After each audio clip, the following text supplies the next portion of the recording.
the stream, everyone. Hello and welcome, watchers. Welcome back. Welcome back to our Friday night Iron Kingdoms D&D stream. We've been away for a couple of weeks. Been away for 2 weeks now, I think.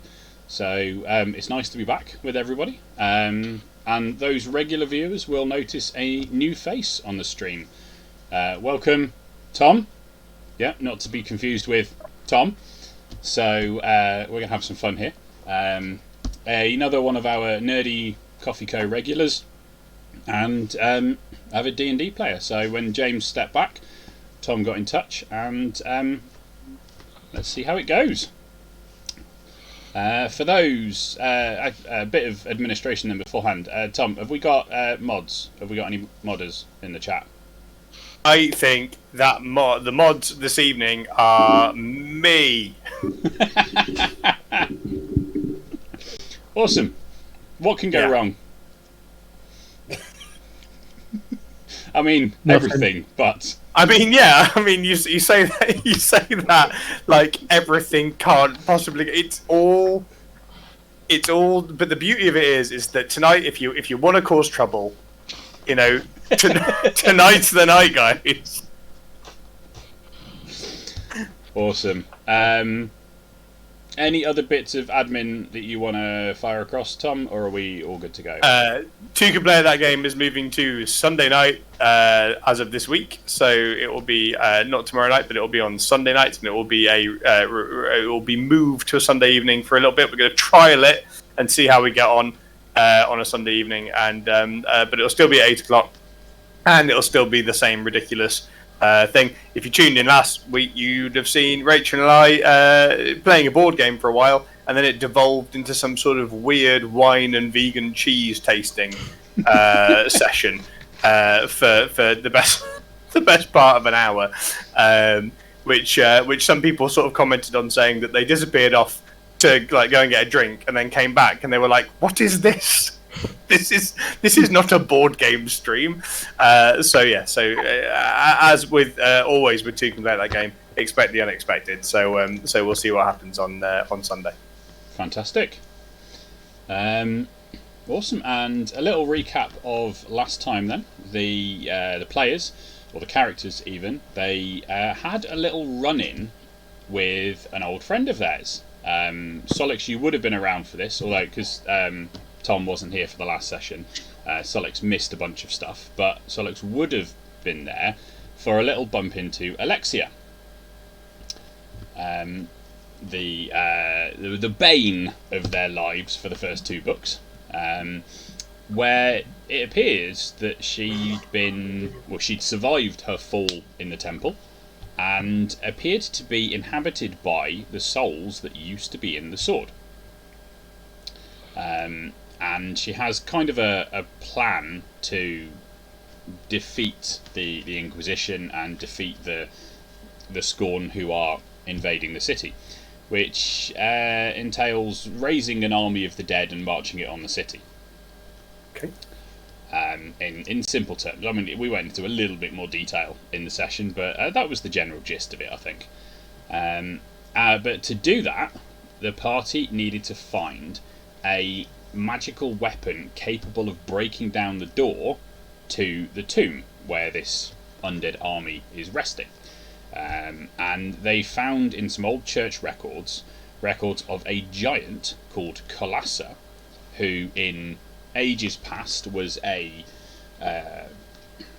Knight of the Prophet, which is a holy warrior of the men of the church.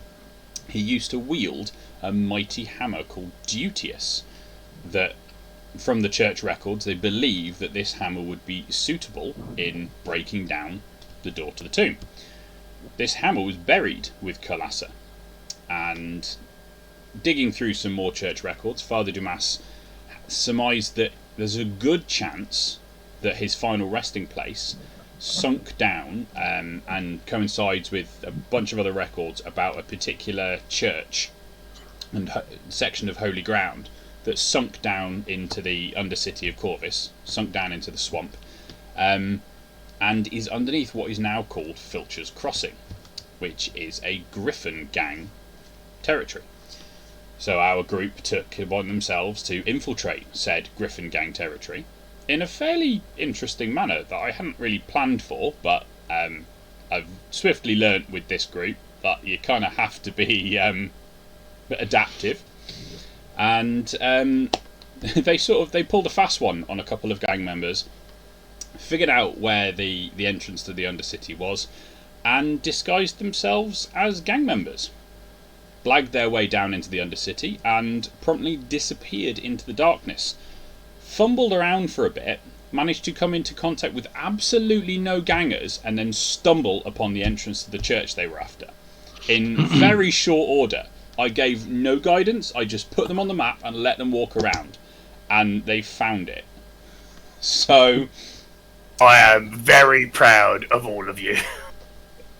Having gone in and found the toilet and the rubbish dump on the way.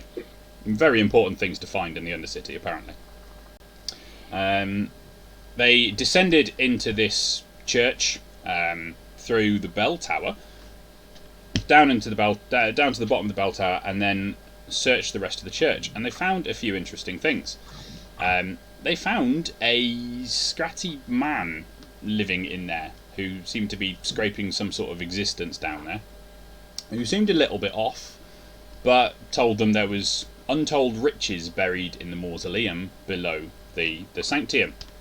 Led them down there, party got a little bit twitchy, and killed him. I mean, there's a little bit more to it, and if you want more to it, watch the last stream, either on Twitch or when I get it up on YouTube. But yeah, the result was they killed him. However, in the process, they also disturbed some swarming mass of bones that appeared to be living in the water down in the mausoleum. So the party swiftly fled upstairs, at which point Phineas, played by the lovely James, who is unfortunately no longer with us, has made a swift exit to attempt to get some help. However, unbeknownst to them, with any luck, help is already on the way. And that is where we're going to begin this week. We are going to have a little bit of time with Solix and with Tom's character Sebastian as we get into this little bit. So we're going to start up in Captain Kurgan's goods and wares, back up where Father Dumas is hiding, and a sneaky someone has been eavesdropping. And we will begin here, where Solix has been left inside Captain Kurgan's to heal up, as he is still nursing his slightly small arm as it regenerates. And Sebastian enters. So, Solix, you are in... Oh, wrong bit. Solix, you are inside. And Sebastian shall be entering the shop from the outside. And take it away, Tom and Tom. Well, I'll enter the shop, of course. Cool. I forgot to ask, how familiar are you with Roll20, Tom? I've used it before, so I'm semi-familiar, but not like a professional user, you know. No, that's cool. So, easiest way to move your character around, just click and highlight it, and then you can use your arrow keys and just move yourself around the map. It's like a video game. It's very exciting. Indeed it is. So, Sebastian, upon entering the shop, you see Solix, who is an 8-foot tall trollkin, dressed at this point in full plate armour, having upgraded from his previous set of chainmail. Wielding... Have you got your Caspian blade? You have got your Caspian blade back now. I've got my Caspian battle blade, yep. And a shield? Yes, just a basic shield at this point, I believe. Yeah, because my shield cannon proved to be a wild disappointment. And into the shop walks Sebastian. Do you want to give us a little description of your character, Tom? Well, he'll walk in with a carbine slung over his shoulder, pretty much, wearing what appears to be infantry plate underneath a stylish-looking coat, and of course he's equipped with a top hat. Naturally, gotta look stylish. Is he human? Yeah, he's a human. Sorry, I should have. Alright, yeah. That's that Is he young? Is he middle aged? Is he old? He looks, in terms of his complexion, he looks fairly middle-aged, but he has quite stark white hair Cool. and a mustache. Awesome. And so in walks Sebastian. You are obviously you've done a little eavesdropping, and you've come in with a proposal for the group, but only Solix appears to be remaining. Take it away. Can I... Sorry, go on. A big fellow. Feeling better, I hope. Who are you? You see, I'm Sir Sebastian. I'm a ally of your friends who don't seem to be around right now. Do you know where they headed off to? I might know where my friends are. Why are you asking? Oh, I just had a proposal for you all. It's just a case. I heard that you were headed off into the Undercity, correct? So, hold on. Listen, Sebastian. Is that your Yeah. name? Did you say Sebastian? Hello. My name is... Right, so let's do this first. My name is Solix. My friends are my friends, and I know perhaps where they are. Seems to me you've been doing a little bit of eavesdropping. A little bit nosy. Now, there are two things, Sebastian, that I'm interested in. The first thing is flat hot pig. The second thing is working out whether you mean to be good or mean to be evil. And I've got to be fairly honest with you, Sebastian. We've had our fair share of people coming, offering us proposals that ultimately ended up being fairly bad news. So forgive me for my hesitance. No, I will listen to your... I will listen to your proposal. If you would like to take a seat, I will remain standing, as I feel that it is appropriate, and it makes me even bigger. Sure. I will. I move to sit down and look up looking a little pale as I stare up at this giant troll. Yes. I'm because I've not worn full plate armor for ages. I try and fold my arms, and then I realise that I can't really fold my arms that well. So I sort of make a really like a loud crunch as I do it, and then I just keep crunching, because he's committing to folding his arms, and he's like trying to maintain eye contact while he's doing it. Wow, you as I'm sure you're aware that the inner city, it's a very dangerous place, correct? Yeah, I'd say so. So you glancing at his arm. You don't just want to walk through the front door. That would be foolish, would it not? I mean, if you know anything about me, you'll know that I famously quite like going through doors, and it hasn't gone enormously well for me. So I'm listening. If you've got a new innovative way to get through doors, Sebastian, then you and I are going to get along just fine. Well, you see, I was part of a team who worked on a tunnel into the Undercity myself, and I'd just say that the project was scrapped, but the tunnel's still there. Now, I could lead you to this back entrance, if you will, but I mean, I like the suggestion, Sebastian. I'm not going to lie to you. It sounds like a nice thing. I go meet up with my friends. I'd like to do that. I haven't seen them for some time. What I would like, though, is to know what is your angle in this situation. What is in it for you? Well, you see, it's I wanted to visit the Undercity myself.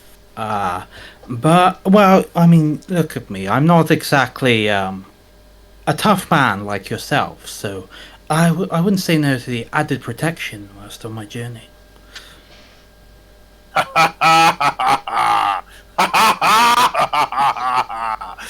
All right then, Top Hat, lead the way.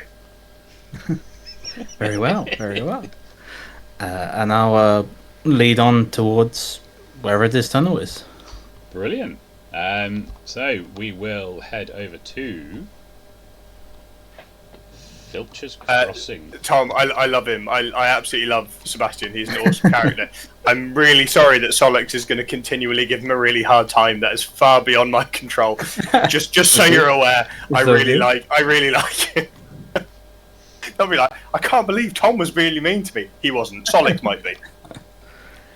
So you have entered the tunnel on the surface and made your way down underground. I realise at this point, Solix, you have your dark vision. Sebastian, you do have a method of seeing in the dark, if you would so like to use it. Yeah, I'll activate the bright thing on my carbine. Indeed. So, the way I was thinking of sort of flavouring this in my head when I made it up for you was it's basically a torch on the side, like as you would a tactical rail torch. So, Sebastian's carbine at this point has now become a source of light. Solix, you can see a little bit further because you can see 60 feet, but you can see the tunnel extends ahead of you into the darkness. Who is taking the lead? Well, I will take the lead. So I'll just walk as though I know where I'm going. Just down. I think it's probably just down this way, isn't it? Yes, that sounds about right. Did you say you dug this tunnel? Yes. Part of it. Did you dig the bendy parts or the straight parts? The straight parts, naturally. So you reach what appears to be a dead end, but Sebastian knows that this is the last couple of feet of fairly loose earth that was just left in place rather than breaching completely through into the Undercity. A few swings with a hammer or something of that ilk would very quickly make short work of the remaining dirt. I just happen to also have a hammer. It's as if I'd planned it, isn't it? I give the wall a little tap, and then I say, "Okay, big man, strike right here." Just for funsies, because I haven't rolled the dice for really long. You're gonna roll to hit. Sweet damage, bro. And you do. You break through into the Undercity. That's 1d10 plus 2 damage there, just so you know. Yep. So, from this point, though, you don't exactly know where in the Undercity your friends are. You do, Solix, you do recall the conversation and what it was you were looking for down here. So, you do have that information. What you choose to do with that, or do you just amble around the Undercity like the rest of them? I would be very impressed if you find the church just as quickly as them. I do recall why we are meant to be down here and what in fact we are searching for. And I will tell you that now through the medium of song. Now I can't remember what it is specifically that we're looking for, but Solix does, so that's fine. So you are looking for a mausoleum. Mausoleum, that's it. It was on the tip of my tongue. So do I vaguely know where it would be in the Undercity? You do not, but you could always speak to Sebastian, who has more dealings with the lower areas of the city than you, and see if he has any clue. Sebastian, we're looking for a mausoleum. Okay, can you be more specific? Yes.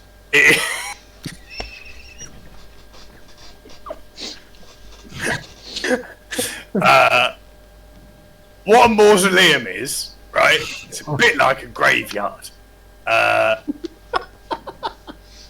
But different it's you don't get them very. They're quite, aren't they though? So it's which way do you think it is? Are there more than one mausoleum? That's what we're getting to. There must be multiple mausoleums if you're saying that you need more specifics. Is it like a multi-story car park, but for most mausoleums? Well, the city is a large place. I'm sure there's more than one. Do I know where it might be? You can certainly have a think. You can roll a history check and see if you can recall any knowledge. Give me a moment. Your first roll of the group, man. It's all in this, mate. This is a tense moment. Just setting the It's either, standard. it's either a crit save. Nicely We'll done. allow it. That's pretty good. That's pretty good. You're not 100% certain on exactly where, but you are fairly certain that you recall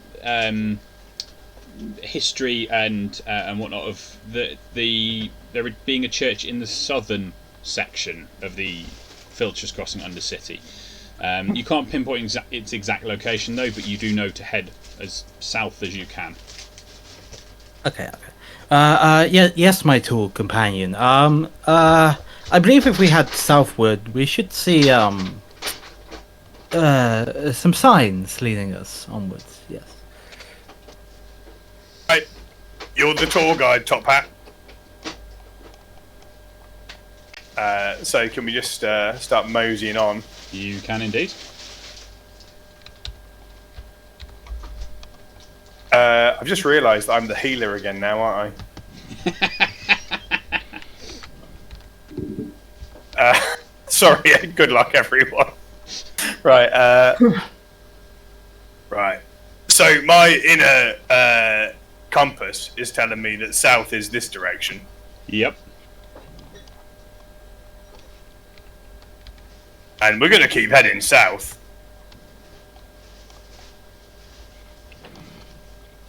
As you are heading south, you bump into an old friend. You bump into Phineas, who Hello.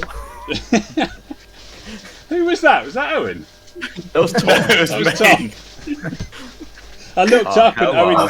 Owen's box was green. I thought it was Owen. Oh, hello.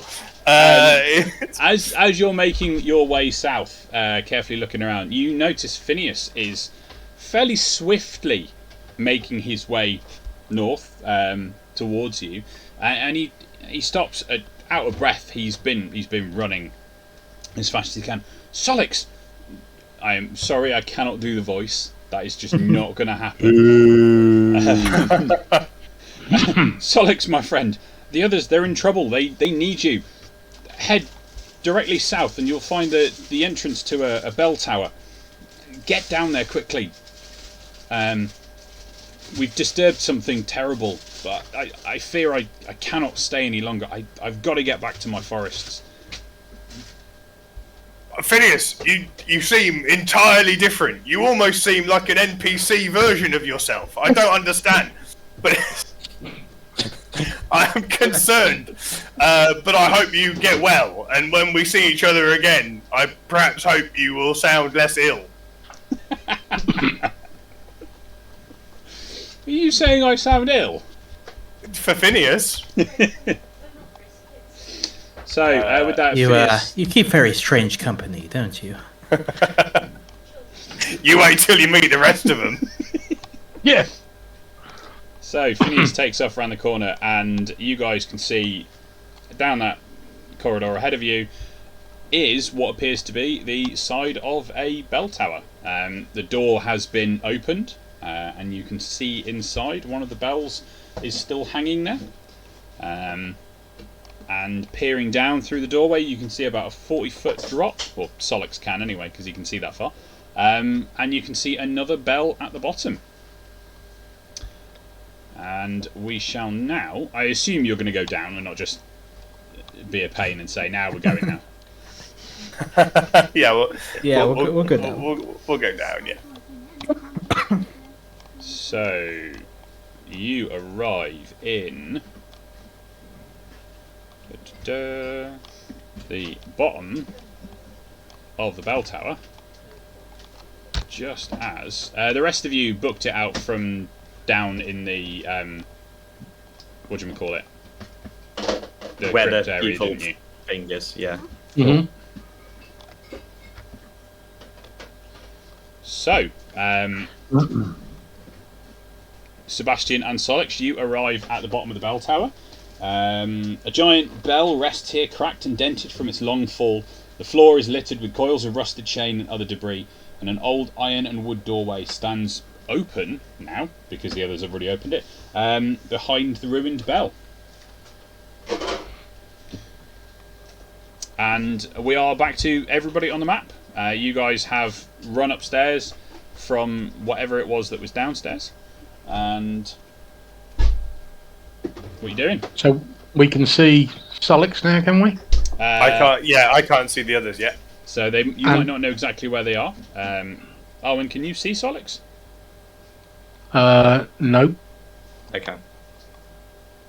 Can I get through here or not? You It's should a be bit able to get thin. through that door. You might need to click and drag your token. right. Yeah. Sometimes if a door is on the Yeah. space between In the two middle. things, you need to drag the token through it.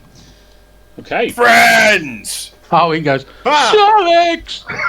It's my boy! I've been covering you on door opening, Solix, but you're going to have to take over. It's too much pressure for one gobbo. Once Sebastian walks through this door, Ingo's gonna have a look at him, but it's a look as if I don't. Can you shift Z our tokens, Chris? Your tokens, I can. Yeah. So You may not have remember Ingo for a long time, but Ingo is a 29-year-old man who wears a top hat and has a mustache. So he's pretty much looking at himself. And, Like future himself. like, Dad? are you me? okay. I'm the father.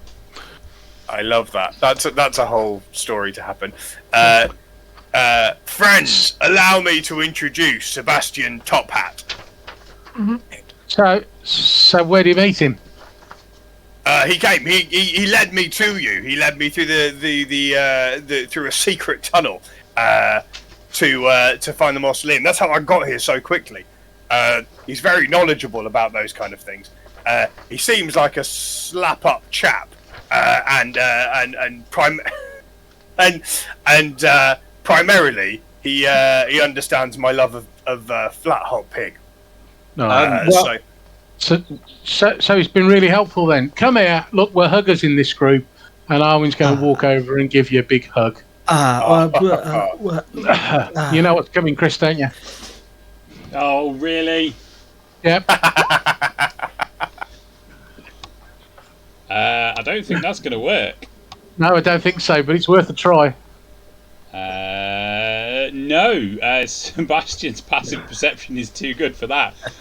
Sebastian, you noticed during this hug that Arwen appears to be starting to rifle through your pockets. Yeah, I'm gonna just kind of. I place my hand on top of his to let him know that I know what he's doing, and then. And I'm going to go, nice smutter this. My father was a tailor, you know, and I've always been impressed by this. The top hat's particularly nice. I think I've seen that somewhere before. Arwen, mate. Yeah. You remember that time we left you in that big, the thing, the monolith thing, yeah? Abandoned. Yeah, you carry on with things like that, and that'll be happening again down here, mate. No, I can't help it. I see something new, and I assume it's got shinies, and I have to check it out. Okay. I mean, have you got any shinies on you that you don't need? Not on me. No. I mean, I spend my spare time with criminals. You generally don't come with the goods on you, you know. Okay. Not well with you then, Arwen, if he spends time with criminals. Oh, hurtful. I'm an acquisition specialist. Yeah, I'll give the words as well, which are not family friendly. I'll give Tok a nudge and be like, yeah, sure. What particular set of skills do you possess then, Sebastian? Well, I'm I do a bit of this, a bit of that. I mean, we I'm- all do a bit of this and a bit of that, but do you care to elaborate? Well, I'm a mechanic by trade, so I Yes. spend a lot of time fixing up let's just say the equipment of my compatriots. So Sounds like they need to get better equipment then, doesn't it? Yeah. Do you sell warranties? no. So service plans. My cart at home needs its MOT. If I can book it in for next week, it's fine. I've got a horse that's thrown a hoof you could probably sort out as well. Sebastian, I did forget to. I don't know if I mentioned it on the way, but I probably should have said that this was going to be a job interview. Aha, okay. Well, if I had known that, I'd have brought my fancy hat. That's not your fancy hat. It's past the Just observation wear your test. fanciest hat, and then Ingo will put his on. Tidy. Hat wars. What's your? Do you want to? Yeah, we're a group of people doing stuff. I don't know what's happened here. We started off just we're agreeing to one job, and it's just gone on and on and on and on. More and more people keep asking us if we'll do stuff for them. It just doesn't seem to end. Aren't all people a group of people doing stuff? Famously efficient at it, though. Yeah, we were like bringing. I forget. We were like bringing a bunch of stuff on a carriage or something. We're people who do things. Yeah. Are you here to join us? Because we seem to have been bereft of one of our members. Well, it does sound like quite the adventure, so to say. What, being in a group of people that do things? It wasn't the best sell, to be honest. It's pretty right for Ingo. So, Yeah, Sebastian, yeah. there is a 10 gold piece joining fee though. So if you want to just pay up, No, there's not. Ignore that. It's nice to have another, and I'm just gonna indicate like human in the group. I'm gonna be right. Solix leans over to Arwen and says, "He means someone that wears hats." Yeah. obviously. See, Sebastian's going to take it as he just means someone who's sane. You've not been around Ingo enough. I'm gonna be right, Sebastian. Do you agree to join our group? And abide by all our rules and be a good boy. Hang about. Sure. If being a good boy is a rule, you're out, Arwen. Yeah. In the Sure. context Sorry, of did the you say group. sure? I missed that. Yes, perhaps we should sort out the details when we're in a less Right. moldy place. As we have always done, we have now got a new team, a group name. We are now. I've decided with Team Sass It. Okay. I was thinking sister or assist. No, Sass It. Sass SASIT. it. We're gonna sass it up, boys. Ingo, does anyone want to tell Solix the present we've got him down there? Oh yeah, I forgot got- the whole we- reason we were down here. We've got him a present, haven't we? I got distracted by fancy hats. I got like me. a good hat. You didn't have to get me. Acronym. You didn't have to get me a gift, guys. Come on. Well, no, we did. And it's down there. Unfortunately, it's got loose. You're going to have to catch it. Yeah, you might have to have fun with this. And then wink. Come on, I mean- I'll show you. We'll follow you. Sebastian, I hope you're ready to shoot stuff. Looking at his gun. I mean, I'm always ready to shoot stuff. Come on, then. I'd just like to say, Tok, that you're still my main shooter, as far as I'm Okay, concerned. okay. You'll always be the best, bud. All right. That's fine. I'm not giving you bloody gold though. You can naff off. It definitely sounded like he was trying to suck up, didn't it? Yeah. I was Right, gonna lead the start way. back up and charge for Alex, entry, just whatever. go down there first, and This way? I'll be behind you. Yeah. I can't get through the door because of my girth. Here we go. Yeah. Right, here we are. No, Let's it's try fine, mate. again. Don't worry about it. Down Oh, these yeah. stairs. Yeah. We have put a bit of weight on this, Onyx. Get your swords and your shield out. And By the way, I'll get I pistol love and the shield arm. out. That new arm's What looking have pretty you got cool. me something to hurt?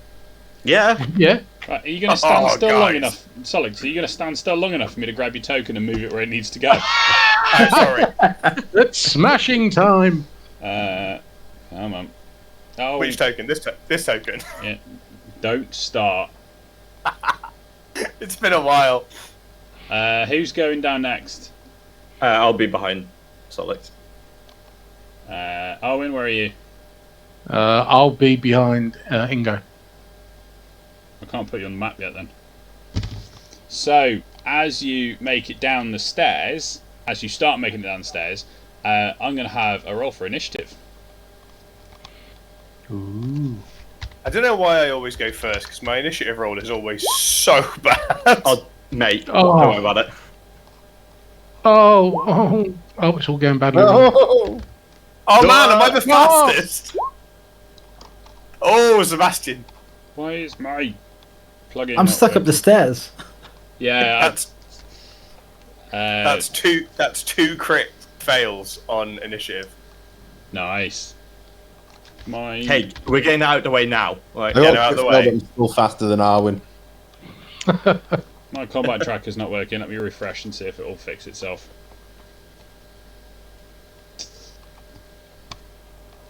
Things couldn't just go smoothly, could they? Yeah, I'm gonna start fining Arwen 10 gold pieces every time he tries to steal something off someone. Hang on. A, that's my job. B, how am I supposed to practice? And C, I mean, And if you want to, I could kneecap him every time he does it. It's the chat suggestion. So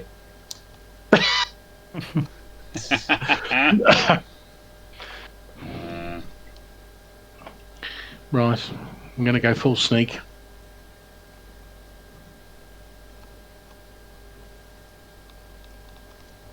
Right, let's see if that has worked.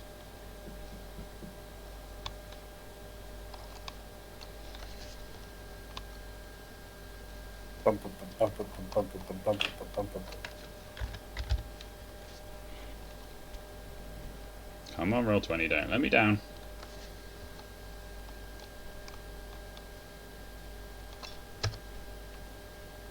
Yay, it worked. hey, Hey. So, Sebastian, you're actually first at this point. However, I think we're going to let Solix have a surprise round as he gets down the stairs and sees what's going on. So, What is going on, Chris? as you get down the stairs, you can see the remains of some scratty man being consumed by a large mass of bones. Shift Z. that's it.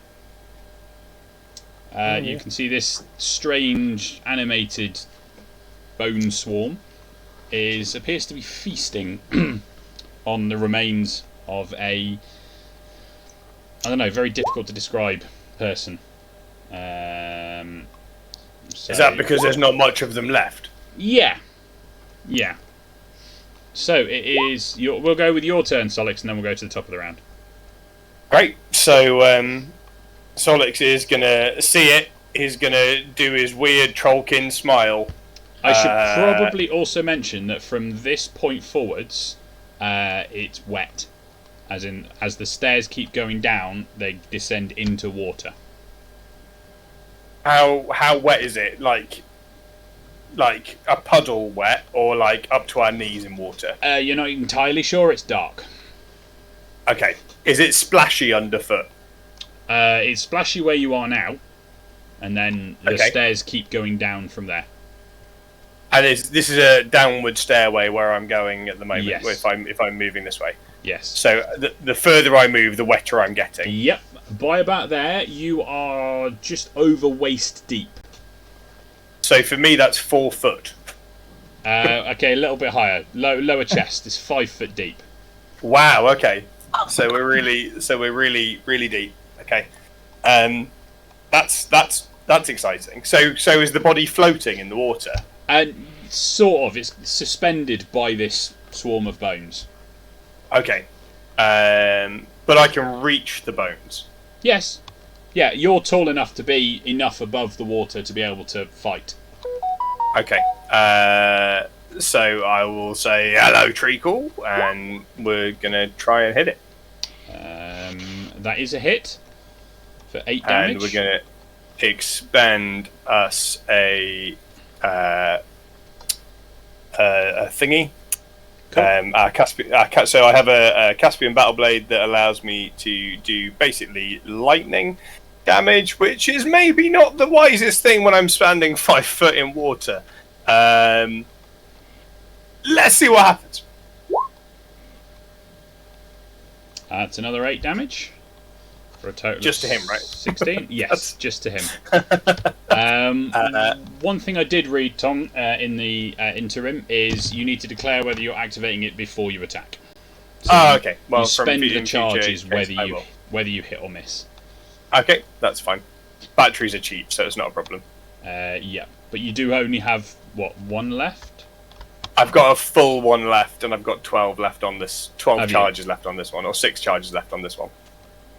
12 charges, 6 attacks. Yeah. Yeah. Cool. On this battery, but I have another battery, if that makes sense. So. Yep. So we will now go to the top of the order, and starting with Sebastian, you have heard your new friend Solix charge down the stairs and say, what did you call it? Treacle, probably. I think I said Yes, hello, Treacle. I think you did. Yeah, say hello, Treacle, and then you heard the discharge of electrical energy. Beyond that, you don't really know what's going on. Am I able to make my way down the stairs myself? You can. So Is there? 5, 10 feet, 15 feet of movement will get you to here. Okay. And then you can continue moving yourself from there. Hopefully. So at this point, I've turned off the dynamic lighting, or I've turned it onto daylight mode because everybody has a source of light, and it was just quite computer hungry at the time. Computer was struggling with it last week. So bear in mind that you are actually limited by your 20 to 40 feet move, 20 feet bright, 20 feet dim light from your gun, but you should be fine because most of the stuff is within 40 feet. But yes, you can continue down the stairs. You can see ahead of you that it is starting to get wet, around about where this 9 is on the floor, this strategically placed 9. You can see that standing there, your feet will be in the water. Beyond that, you can't really ascertain how deep it's going to get. I'll move down to here. At which point you can see around the corner, and you can see the site that I described to Solix, a writhing mass of bones that is consuming a body. Well, that's not something you see every day. I am going to aim at it and take a shot. Okay. I heard you say email it instead of aim at it then. And I love the notion of like, well, I've seen it now, I'm just going to go quickly send it a strongly worded email. That'll sort it out. Dear Sir. So, out of interest, Exclamation mark. you didn't use any charges for any abilities, did you? You just... No, Cool. just. So that is 9 of your finest damage to it. Awesome. If you are finished, Yep, you've that's me. got a bonus action that you can use to apply Tinkering Die to things. And I can't remember if you've got any other bonus actions at this level. But don't forget that you have movement, action, and bonus action each turn. But if you are done, then just hit the done button and it will automatically ping us on to the next person. It is the Bone Swarm, which is going to...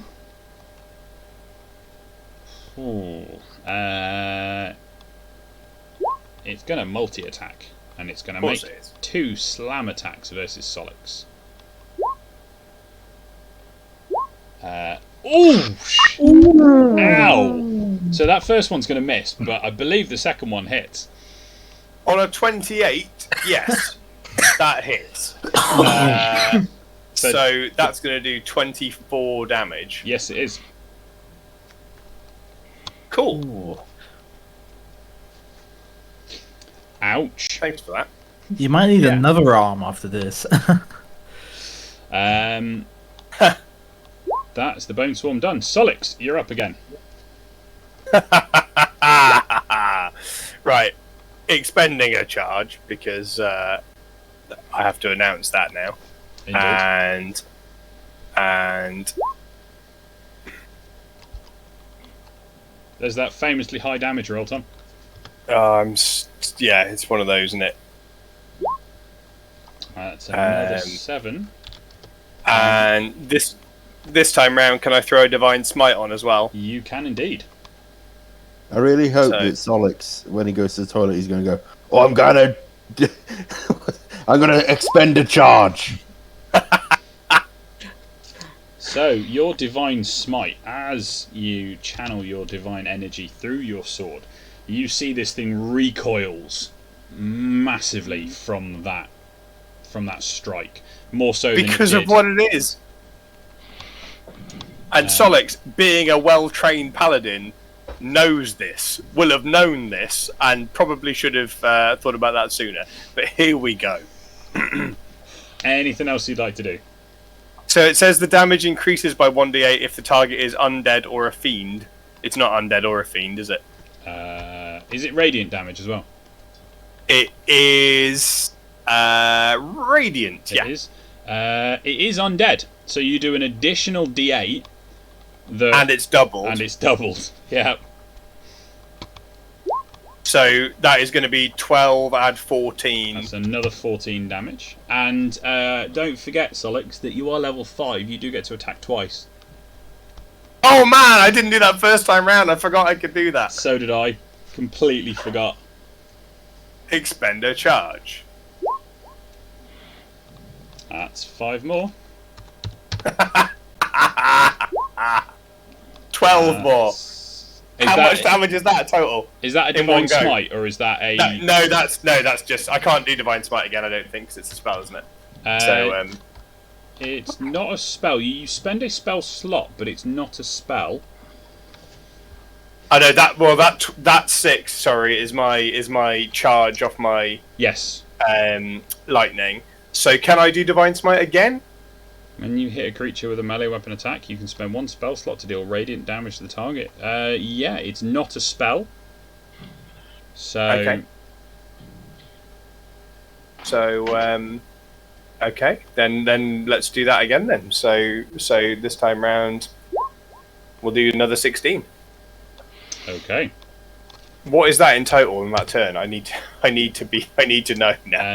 You need to know. Good. So 4, 11 plus 12 is 23, plus the 14, 27, 37. Oh, I can add another D8 as well. 37, yep, 37, 42, 42, 48, plus 16 is 58, 64, 66 damage. Solix is back. Are you done, Solix? Yeah, I think that's probably me done now. It's a long way to scroll up. It's a long way to scroll up for that done button now, isn't it? Oh yeah, I forgot that I've got to do that. Yeah, there it is. Cool. Talk. Is there anything left? Right. I'm going to stick my head round the corner. And go round the corner. Yeah, and go around the corner. So obviously it's 5 foot deep, and I'm about 3 foot out. Oh, I just sent Armin down. Whoops. Yeah, it's fine. Just send him into his doom. It's fine. So how deep is the water? 5 foot. Where Sebastian is, you can see his feet are in it, like halfway up his boots. But it's definitely shallow enough to stand there. Out of curiosity, how tall is Sebastian? He's just under 6 foot. Right. I'm going to jump onto top of Sebastian's shoulders. From where I am. Okay. Give me an acrobatics check. An acrobatics check. That is the correct one. It's the correct answer, is it? 20. Yeah, okay. Right. So, Sebastian, you now have a small gobber on your shoulders. and I'll go, stay still, top hat, and I will shoot it with my repeater rifle. Okay. Hold on. Get the right thing up. Oh my word, I've got too many screens open here. I added a new monitor as well, so I'm confused by that. Right. What are we doing? Is this the BBEG? I don't think so. Let's just fire a normal shot at it. Okay. 21 to hit with 16 damage. Your shot tears through it, and it collapses in a pile. There we are. I pinch his cheek and jump off. You just proper sniped my kill there as well. Fine. Kill stealer. And that's me done. Okay, hang on a sec. I can't help it that I've got really powerful weapons. It's not as bad as one of the characters in another playthrough of this. Level 1 has got a +9 to hit with his rifle. That's good going. Did that come through? Oh, that's pants initiative. That's a very slow goat. Slow goat, did you say? Yeah. Oh, sorry, ghost. It's Clarence. It's the ghost of Clarence. No, we're in trouble. God, no. Go ghost. I mean, it works out. Arwen, it's your turn. Okay, I'm obviously going to go down the stairs, so you can move me across. I can. Wait, whose is the ghost? So, what can I see? Is there anything to fight? Currently, you can't see anything. I'm just going to look at my short bow and my arrow, and I'm just going to shrug, and I'm just going to put the arrow back in the quiver and put my short bow on my side and stand there basically in disgust because I didn't get to play at all. Okay. Ingo. Well, it just wander down and see your dead body. It's Solix standing there happy, like, well done, Solix, I knew you could do it. Proud of you. Thank you for the gift, Inko. That's alright, I knew you'd like a toy. It was an opportunity to try out my new arm. Good. I'm gonna look down here and see if we can see a way that we're supposed to go. Sorry, down this direction. Okay. You can see doors to the left and the right down there.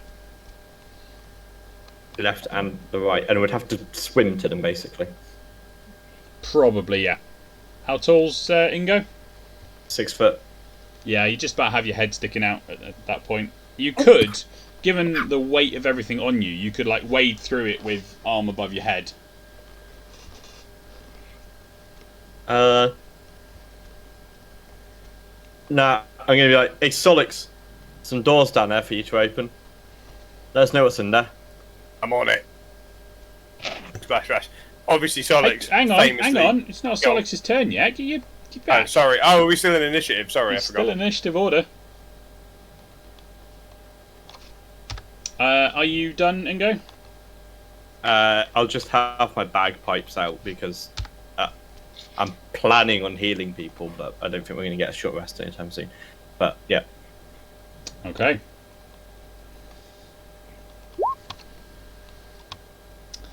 As you are celebrating your kill, a strange apparition appears, and the first thing you all need to do is make a wisdom saving throw. It's a that all of spoopy us? goat.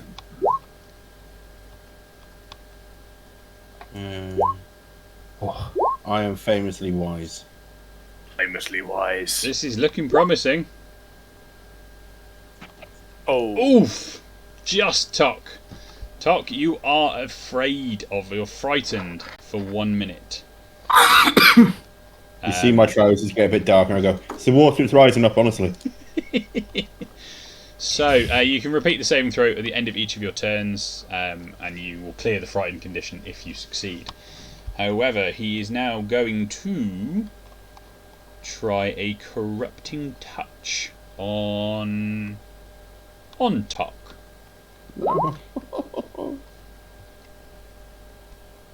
Oh. Right. For 10 necrotic damage. I've got temporary hit points on it. They would have gone by now, wouldn't they? What was the source? Do we know? It Would have was been the, James's bear. Sorry, Phineas's bear thing. And Totem. when did he do that? Was that on last right on the session. surface by Filch up in Filch's Crossing on the surface when you fought those thugs, or was it down? Yes, he did that after I got hit because I Okay. took a lot of help. Let me just see how long it lasts for.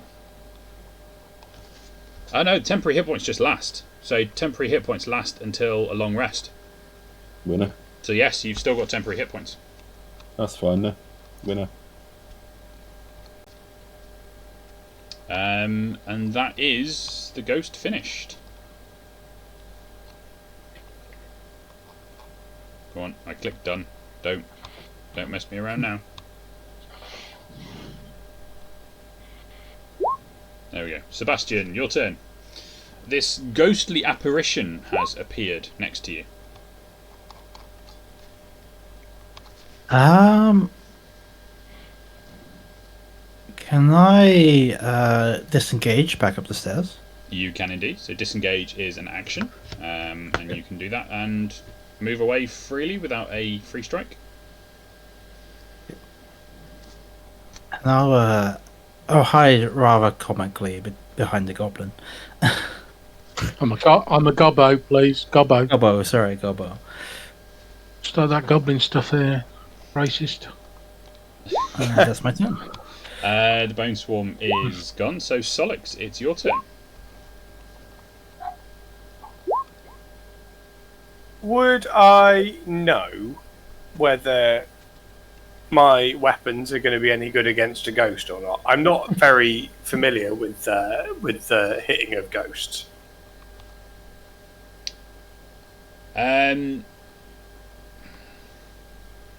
Give me an intelligence roll. We all know that's going to go well for Sonics.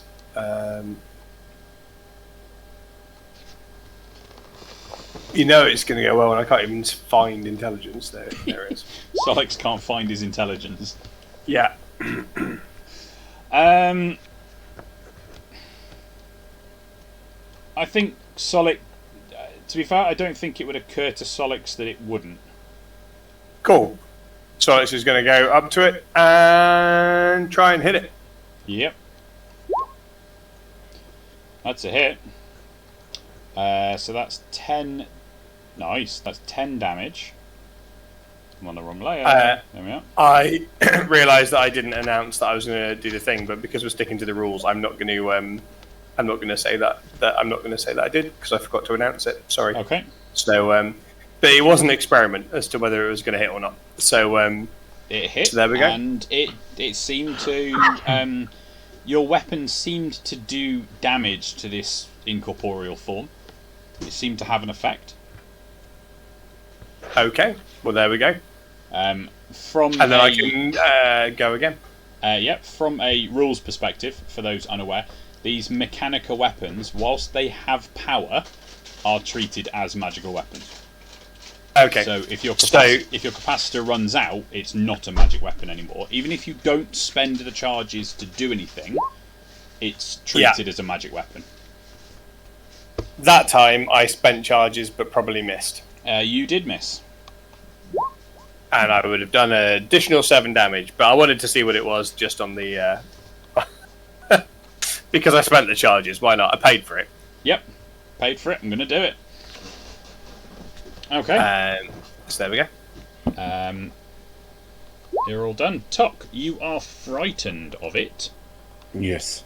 Uh, So I'll run back around the corner. Are you gonna...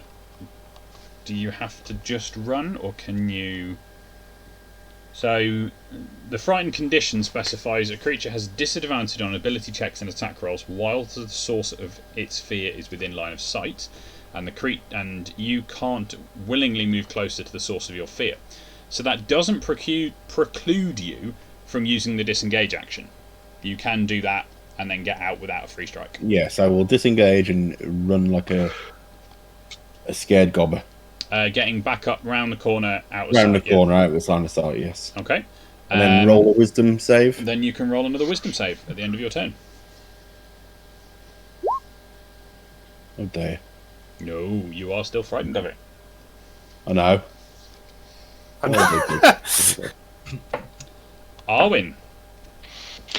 Well, Arwin, yeah, he knows this is a ghost, but at the same time, he can't really do a fat lot other than shoot an arrow at it. So he's going to see if this has any effect at all. So, but he has to hit it first, which obviously is the only flaw in this otherwise brilliant plan that Solix gave him. Yeah. I mean, hitting it would help. Yep, absolutely. Otherwise, I'm going to step back and let my more talented brethren take over. Okay. Could have fired your short sword on it. Ingo, I think he means you, because it's your turn next. Cool. It's bagpipe time. Toot. Did I press? Oh. It made a noise at me. First of all, we're going to do a Solix. What the? Where is all the stuff that is? Here you go, mate. One of these. I'm going to toot some inspiration at you. Some inspiration at Solix. And then I'm going to, at V. It's asking me levels now. Let's do that! Dissonant Whispers at level 2. It is a... Where are we?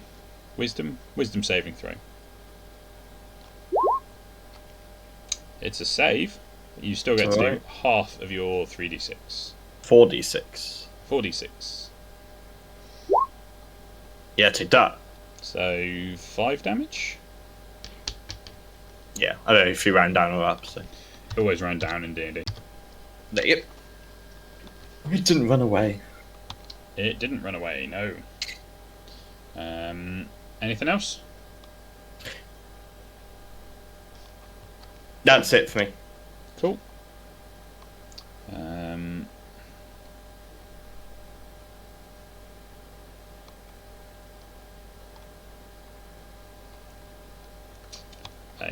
The ghost is going to swing its incorporeal hand at Ingo. For 12? No. That's a shame. And Sebastian. Okay, I'll go for another shot then, I guess. Okay.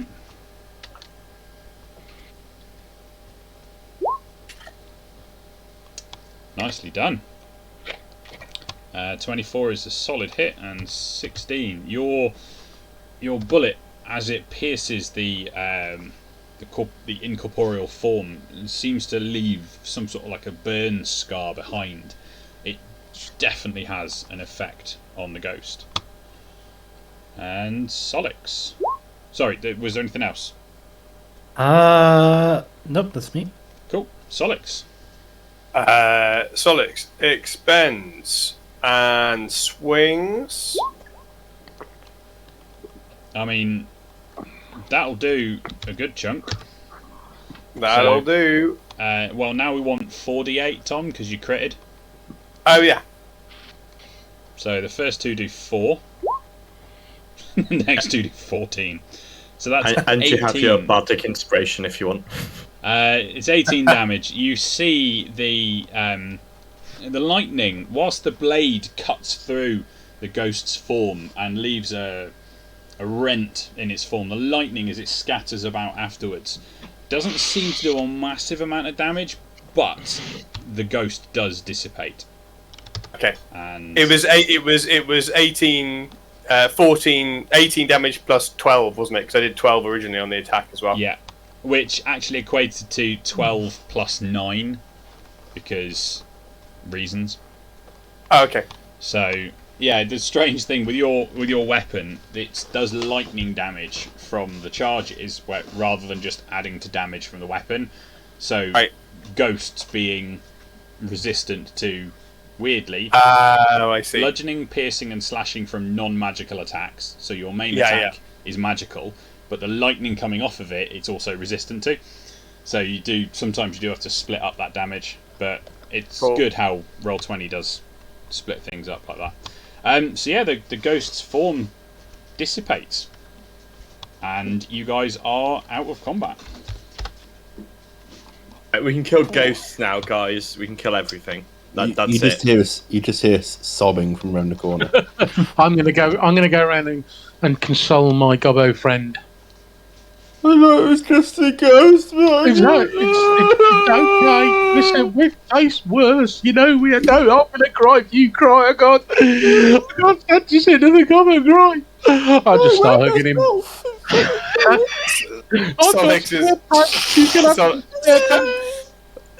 Solix is going to shout back, "Talk, it's alright. The ghost is dead. Again. It's redeaded. It's redeadified." Tok comes down the corner with a snot bubble. You sure it's dead? Yeah, I think it is, yeah. Right, it's gone. I don't know if a ghost dies or not.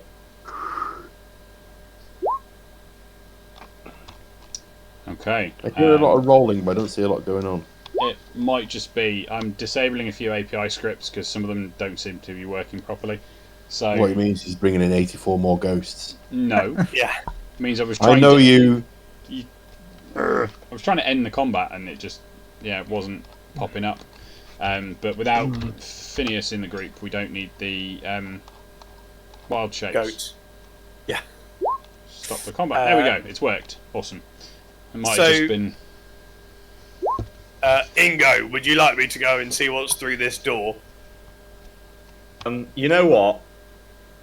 I'll grab onto your back and we'll go over together. All right? Right. Like I put my arms around your neck. Yeah, like that. Yeah.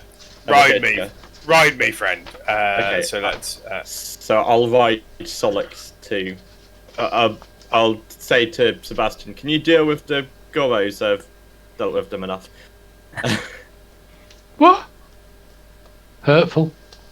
Okay, so you find a single door to your left and a double door to your right. Oh. I'll let you Bingo. shoot. I'll let you shoot Solix. So I think that we should go single door first, Ingo, I think. I think the double door is going to be where we need to go, but the single door might lead us to some sort of bounty. I'll get my pistol out and just aim it forward and go, don't you worry, Solix, I quite literally have your back. And go ahead. I've seen you fire that pistol. I don't think you have got his back. Okay, so you open the door. You find the walls and ceiling of this room are lined in hammered gold sheets, but you can't really see much else of interest apart from another door on the other side. While they're doing that, can I just check my old colleague here that I was friends with for 2 minutes to make sure that they haven't got any valuables they want me to take back for their family? Are you going for a swim? Are you? Yeah, Okay. potential shinies. Yeah, you go for a swim and have an investigate. Right.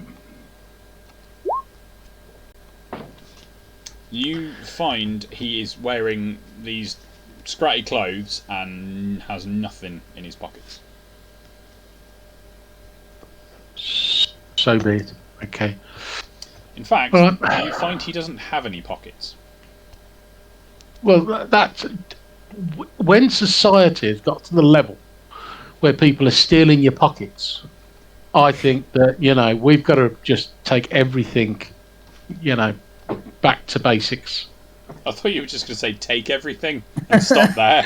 Just take everything, yeah. Just This take is my everything. dead body now. Weekend at Bernie's, anybody?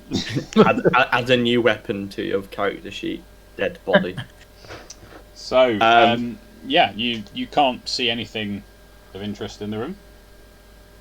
You said it's like got gold in it, yeah? The walls and ceiling are lined in hammered gold sheets, like Okay. very very thin sheets of gold. We'll Arwen, go back to where you were, please. But I You haven't seen, unless they say something, you've got no idea.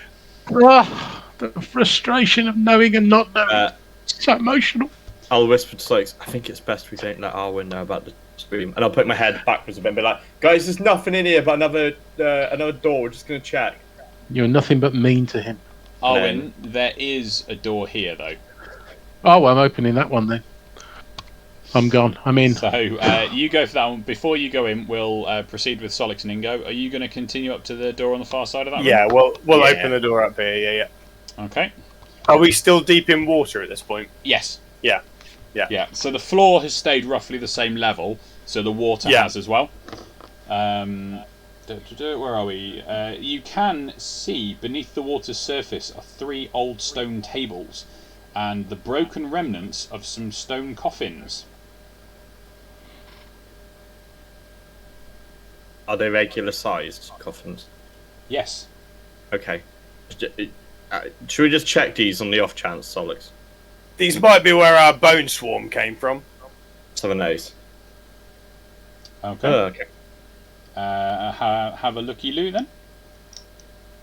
Can we investigate, or do you want us to... Investigate.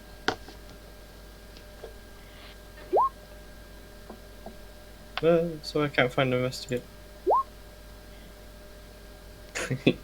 Team Together. Ingo and Solix. Together, that's a 19. It doesn't work like that, and you know it. Ah. I'm going to make my own role-playing They game. changed Where the you just... rules last week. They changed the rules last week. It does work like that. Yeah, you were here, Chris. Huh? Yeah. I wasn't here when Yeah, you changed the rules in my game. We had a meeting, yeah. Right. Yeah. Awesome. We had a meeting. We had an appointment and everything. So you do find inside one of the coffins does appear to be a complete set of mortician's tools, knives, needles, platinum thread, and other strange objects that you can't quite identify. But this is all underwater. Yeah, I mean the tops of the coffins are near the surface of the water. It's, by the time you've gone inside the coffin, you're only like a foot in, so it's not that deep. Your dark vision, Ingo, have you got a source of light? I've got my goggles that yes. I can. Yes. So yeah, you guys can see into it. You can also see the tools are plated in gold and appear to be in excellent condition. Should we take them and just? I think we should maybe take one for Arwen. All right. I'll tell you what. Right, what we're going to do? I've got a little kitty. We're going to sell a bunch of stuff and hand that money around the group. Right. We're going to find one item, but I'm going to keep the rest, and I'll give that one item to him just to keep him happy for now. All That's right. a good idea. You are a good leader. I'll decide whichever one's the worst looking one to give him. But... Okay. So mark up a mortician's tools set. Yeah. And that's.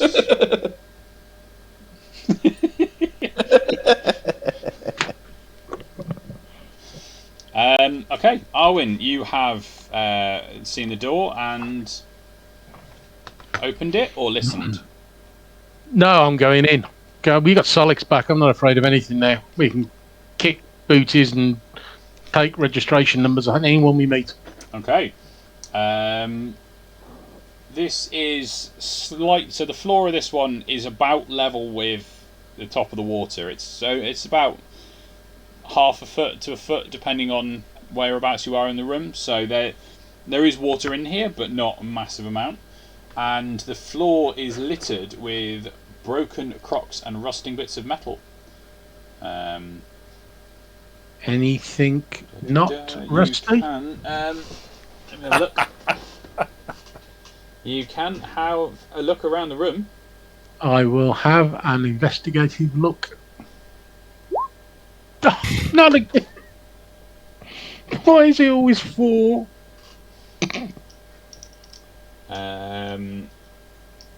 That's karma. So, investigating the room, you can't figure out its purpose, but it might have been a storeroom. However, you can give me a perception check. Oh, okay. Very, very hard done to at the moment. Oh, well, at least I'm not completely illiterate.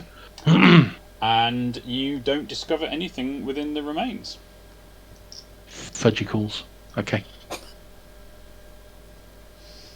I'll come out and slam the door in disgust. Sebastian and Tok, what are you guys up to whilst this...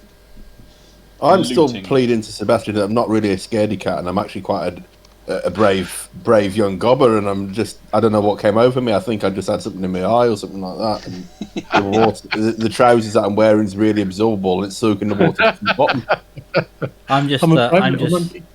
I'm just politely agreeing, like, yes, of course. I was going to make him roll deception, but I don't need to now. Okay. Ingo and Solix, are you done down there? We'll swim to the other side and go to the other door, I believe. Down to the double doors, yeah? The double doors, yeah. Yeah. But not necessarily swim, are we? We're kind of more Walking. wading through. Trudging. Trudging, that's the word. I'll look over to the group and be like, hi! And you're opening that door? Yes, please. Yeah. You are in some sort of ante-room, very small. Well, I say very small. Double doors, but it doesn't get much wider than that. And about 15 foot in front of you is another set of double doors. Appears to be some sort of hallway. Right, if you hear bagpipes, guys, come. I would like to open the next set of doors, please, Mr. Chris. Or Solix. Okay. This chamber is lined with lined in slabs of black and white marble, unlike the plain granite seen elsewhere. Countless names are engraved on the walls. Opposite you, stairs climb up out of the water.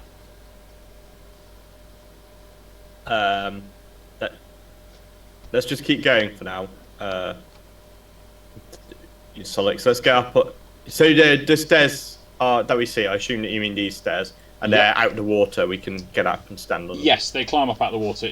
They are not completely dry, but yes, they are a, for want of a better word, island in the water.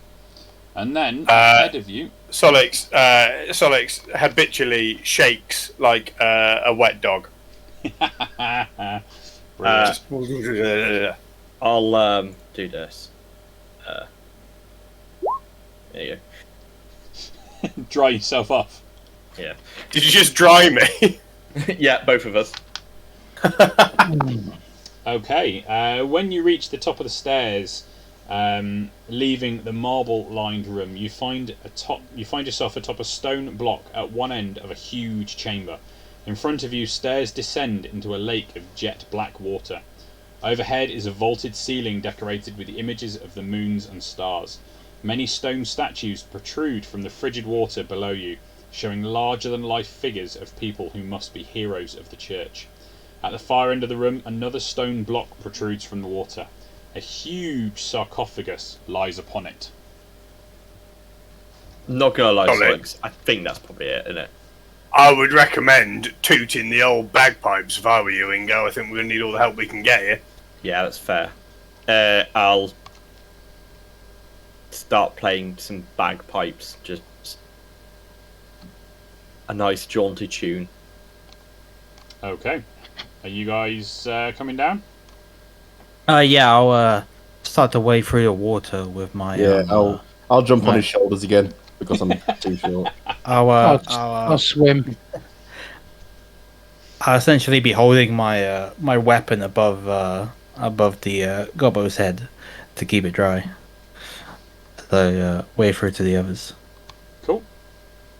So you can make your way down there, and you see this magnificent sight ahead of you. Solix and Ingo, you can see there are short corridors to the left and the right, terminating indoors. Terminating with doors, not terminating inside.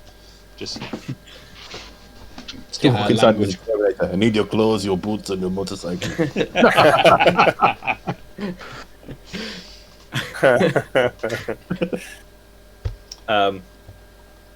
Seeing Arwen come up, I'll just get out like this tiny golden thing and be like, "Here you go, mate." I take it very gently off him with little starry eyes, and there's a tear that trickles down my cheek, and I caress it and I go, "Thank you." So I'll see you, dude. And I put it in my little pouch so I can examine it later in private. Are there, you know what we're standing on? Is there like a little bit of, like, crumbled off, like, rubbery that I could pick up and potentially throw into the water just to check? No, there isn't. Ooh. It's all very clean. Yeah, it's still sound. It's I mean, actually, no, I tell a lie. This section here, this bit here, the little shape you can see there is actually if you look up, is a hole in the ceiling. So whilst this floor is pretty sound, the floor between where you are, and you can see up into the sanctum, the big room above. So yes, there would actually be some debris down there that's collapsed in from the ceiling if you wanted to try and find something. However, it is 5 feet down underwater. I'm just going to take my pistol out and shoot into the water. Okay. I've got plenty of bullets. I've barely used any of them. Nothing happens. I think we're safe, guys. I thought you were going to say you missed. The giant lake. I mean, I could make him roll, but Yeah. Well, I was. There you go. So I'm 2'9" tall. I'm basically drowning if I go in. you could swim. But yeah, if you're swimming, am I right in thinking that? If I get on Tock's shoulders, I can be out the water, can't I? Yeah, but Tock wouldn't be. Give him a straw. Hold your breath. Ingo, may I suggest that we just kind of go in a straight line for this thing? Yeah. I mean, it's quite deep, so we're probably going to have to do the wading thing like we were doing before. It's alright, people can grab on. And then I'm going to grab back onto Solix's back like a backpack. A nice Ingo backpack. Okay. So just quickly, finding yourselves in a flooded dungeon room, you must fight in a challenging environment. Underwater, the following rules apply. When making a melee weapon attack, a creature that doesn't have a swimming speed, either natural or granted by magic, has disadvantage in the attack roll, unless the weapon is a dagger, javelin, short sword, spear, or trident. And a ranged weapon attack automatically misses a target beyond the weapon's normal range, and even against the target within normal range, the attack roll has disadvantage unless the weapon is a crossbow, a net, or a weapon that is thrown like a javelin. So what you're saying is that we're likely going to have to fight something in this water. I'm just making you guys aware of what the rules are for being submerged while fighting. So, okay, so Ingo, Sebastian, and Tok, and Arwen, you are all you all have ranged weapons, and where you are on the platform at the moment, you will be able to make ranged attacks without being underwater, which is a good thing, right? Now I'm going to heal myself a little bit, make myself feel a little bit better, and then I'm going to go and collect the weapon. Because that's what it is, right? It's a weapon that we're collecting. It's a big hammer. Yep. Yeah. I'm going to go collect the big weapon and come back. You're going to cover me. What do you think? I'll say I'll use the greatest weapon of all and just have my bagpipes ready. What love? Yeah. I'm just looking at the ranges and stuff, like just to sort of slightly sort of meta it. Like I'm feeling that's going to be the best option at this point. So, I have all the faith in the world on you. given that you're talking about staying back on the platform, I've just put the dynamic lighting back on, mainly for Sebastian's benefit, because he's only got 20 foot of light. 40 foot total of light. Ingo, you've got 120 foot dark vision, so you're fine. So you're in this bubble of light. Sebastian, you can't actually see what's at the back over here. But Has anyone got anything they can give to me to make me light up? Ooh. Flask of oil and a torch. Hold on. just douse him in oil and light him. There we go. Hold on a minute, please. Can I make, with using that, can I make a bright object, bright symbol appear on Solix's armor? Light or snuff out candle or torch, small campfire.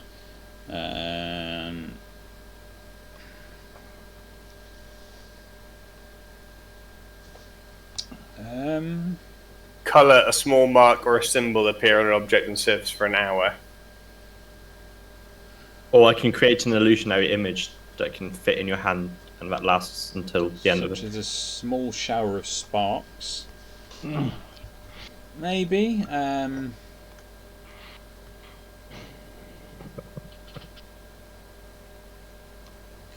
You could give him. Yeah, like a- look.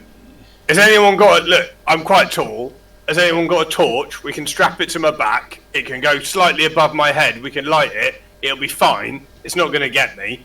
Rag it up, oil it up, and then you'll be able to see where I am, and then aim just around me, just sort of 3 foot to the left, 3 foot to the right.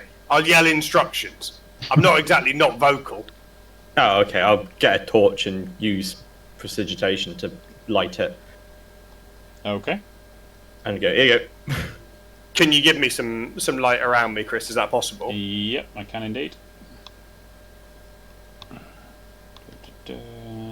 No, not limited field of vision. That would be mean. So you now emit 20 feet of bright and 20 feet of dim light. What are you doing? Pixel. Have you got a It is visitor all- over your tongue? Yeah, it's all right. I soon made him change his mind about whether he wanted to sit on me or not.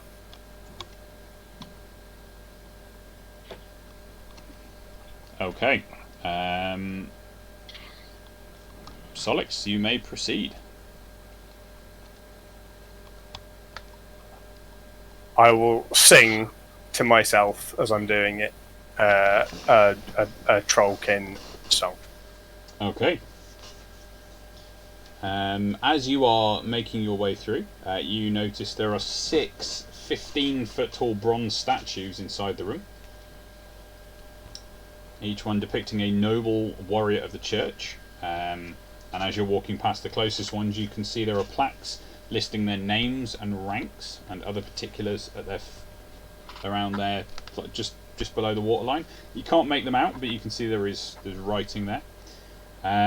As you approach the sarcophagus at the end, you can, as you're walking up these steps out of the water onto the dry sarcophagus, you can read the words, "Here lies the giant Colassa, friend of Corvus, slayer of beasts, craftsman and true servant of Morrow."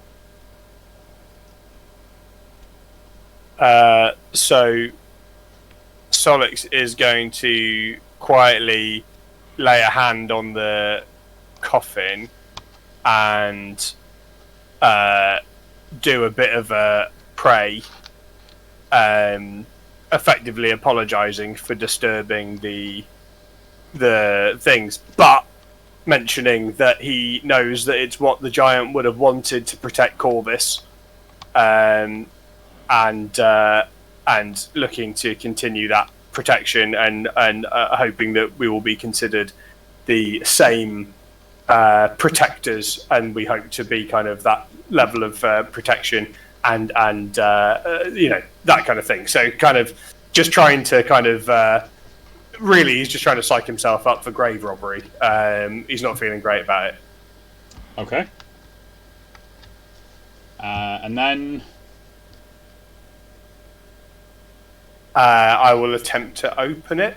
okay, it's an incredibly heavy stone lid, but you can give it a shot. Give me an athletics check. As much as you heave, you can't seem to budge it at the moment. It's really heavy. Tom, didn't you say you were going to do a little bit of healy before you proceeded? I did heal myself. When I said I was going to heal myself, I healed myself back up to full health. With your lay on hands, yeah? Lay on hands, yeah. Cool.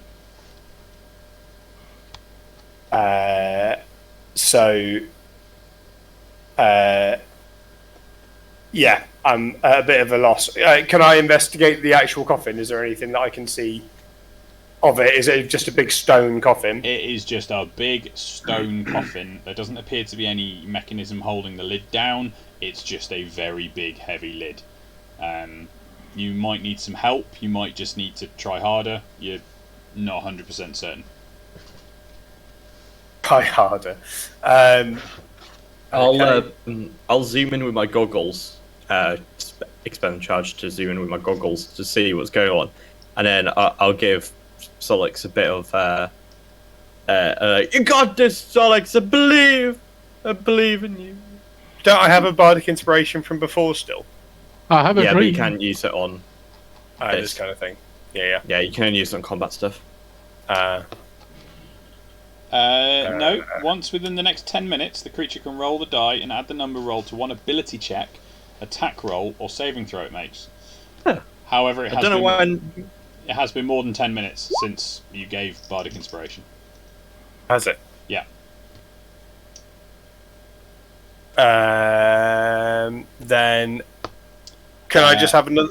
What's my limit on goes? Can I just kind of keep at it for a bit until I get exhausted? Hang on. Ingo, you can do it within 60 feet, so that can be you giving him bardic inspiration, your speech. Okay, I will count that. It is also a D8 rather than a D6 now, Tom. Oh, Yeah. sorry. It used to be D6, but then at level 5 went to D8. So with that plus, that gets you 20 now, doesn't it? Yep. Done. Feeling inspired, you have another go, and it must have been the angle as you shove. This time, it begins to slide open, pushing a bit harder, and you just about manage to tip the lid to a point where it then falls off the back of the sarcophagus, and inside is a 20-foot tall skeleton next to how big is it? Next to a 12-foot long. Oh, sorry. The 20-foot tall skeleton lying in the middle. Lying next to him is a 12-foot long hammer that is grasped by the skeleton. Hello, big boy. So Solix is going to tentatively just put his hand on the hammer first. His old hand, not his new one. Okay. Seeing that nothing has happened immediately, he's going to put his other hand on it. I'm obviously having to sheath my weapon to do this. Yeah. So I sheath my weapon, and then it's going to be a two-handed job. I'm going to shout back, guys, I found it. I'm going to need you to keep your eyes open.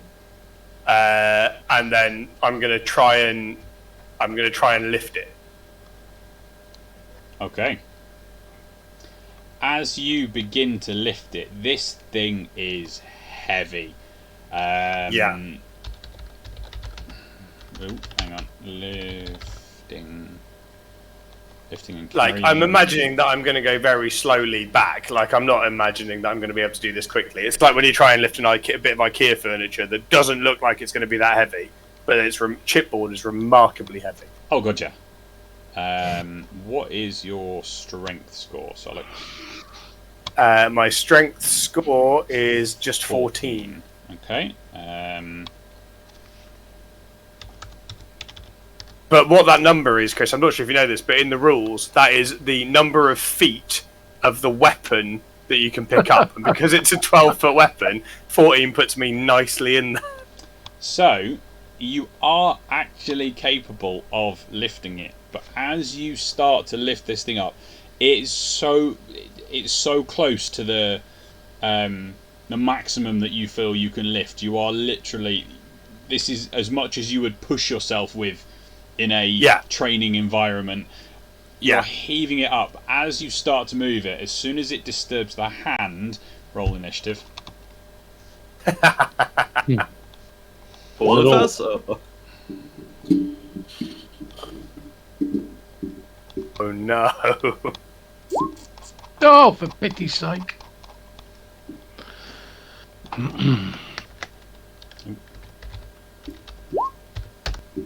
It's alright, guys, I got this. Oh, come on. Oh, guys, that is some speed right there. I'm going to sack off the combat tracker for now and just... No, it is. I've just done it manually rather than using the automated one. Okay. Who's up first? Tok, I believe you are. However, at this point, you can't see anything. We're basically starting as Solix. You can hear him heaving this hammer, and it's your turn because that's how initiative rolls. And you can see the side of the sarcophagus at this point. So, out of interest, what have I seen? When it gets to your turn, I will tell you. Right. Well, I would have thought that I would have been back there with me rifle out, waiting for anything to jump out. Yep. So, with that being the case, I will hold a shooting action. Okay. That's do fine. I would have done it. Do I have to declare the trick shot now? I don't know. With a spell, you do have to cast the spell and hold it, so it would make sense that you would. I'll do an accuracy trick shot while I'm here. Okay. So that'll give me advantage on the attack roll. Yep. So I'll knock that one down. And yeah, I'll click done until it pops out. Cool. Oh, so it has actually the combat tracker has decided to work because it is showing done buttons. It just didn't load up initially. Weird. Ingo, your turn. Same thing applies. You can't really see anything changing as yet. Yeah, I mean, I had my joggle zoomed in on Solix, but I assume it's just what's happening is happening in the sarcophagus, and I can't see it. Correct. I'm going to have a Dissonant Whispers prepared to blast. No. Okay. I'm going to have a Cloud of Daggers. Hold on, what's the range on it? Cloud of Daggers? Yeah. I'm going to have a Cloud of Daggers prepared. Okay. Sebastian.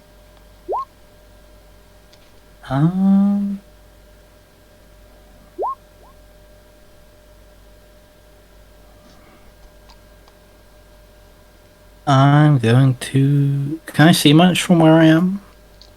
Because not massively, because you're slightly down the steps at the back. But then again, I was kind of assuming you were all grouped at the top. It's just standing in squares doesn't really work very well.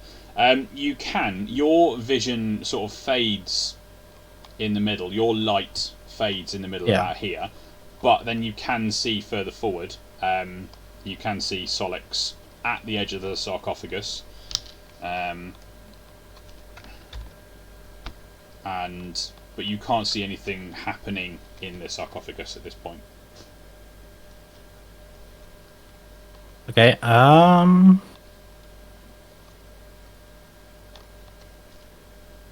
Gotta just shovel forward so I'm on the platform properly. Yep. And can I give myself a tinkering dice, like fiddling with my gun? You can indeed. It's a bonus action, so you've still got an action that you can prepare if you so wish. Nah, that'll be my turn. Okay. Solix, as you're lifting this hammer up, the hand clenches on it and pulls it back down inside the sarcophagus, wrenching it out of your hands.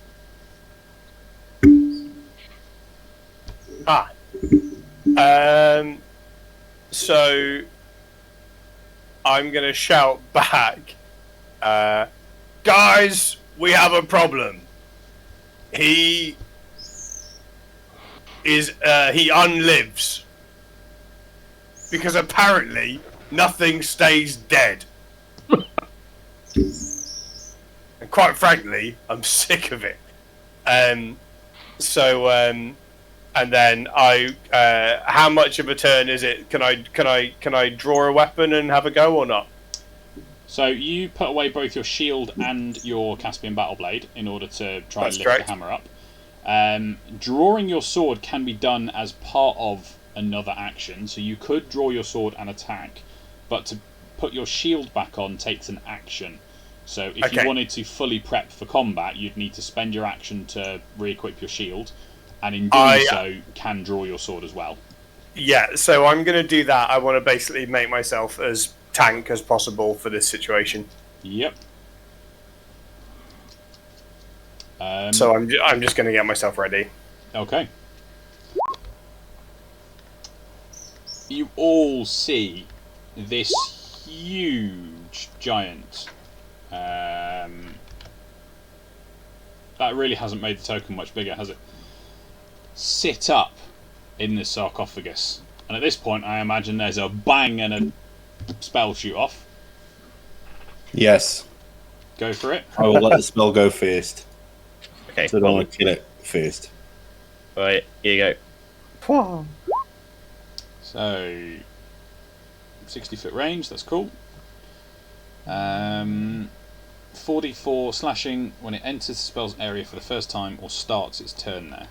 Awesome. And you're, smacking it straight in the middle of the giant? Yeah. Okay. Right about there. Yeah. It's like, giant daggers. And then I do it now, don't I? Because it's give a point you choose to when it enters the spell area. So does it count as entering now, or no? It's not entered it, but it will start its turn there. That's right. Yeah. So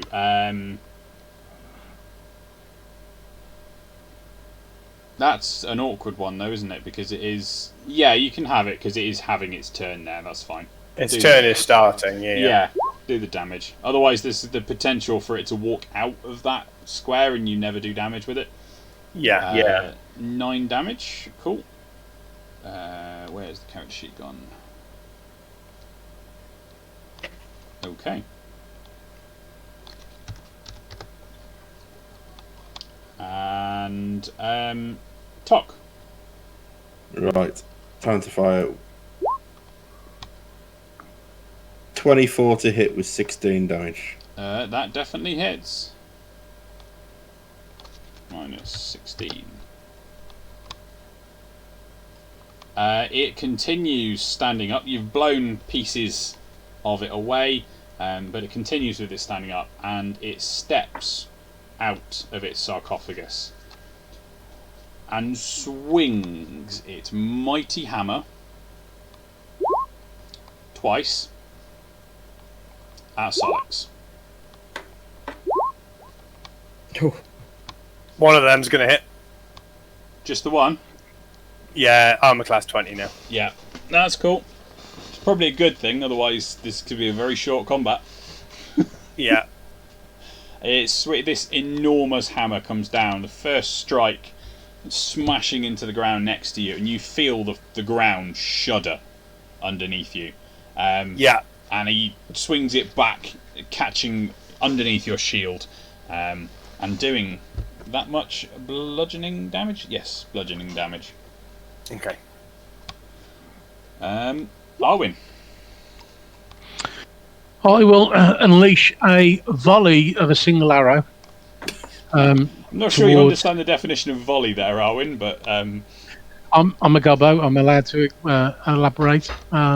So short bow. Come on, don't. it's a hit. Yep. 8 piercing damage. And he's right next to one of my comrades, isn't he? He is indeed. Well, what do you know?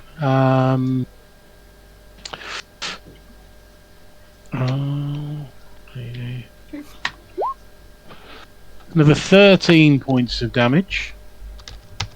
Okay. And I don't think I can do anything else. No, I can't. It's a distance attack, so I can't do that. You mean you can't like eye gouge him with an arrow? Yeah, you've got it. Yeah, I just thought, maybe. I will throw some harsh words towards him as well, though. Okay. Yes. Vicious mockery.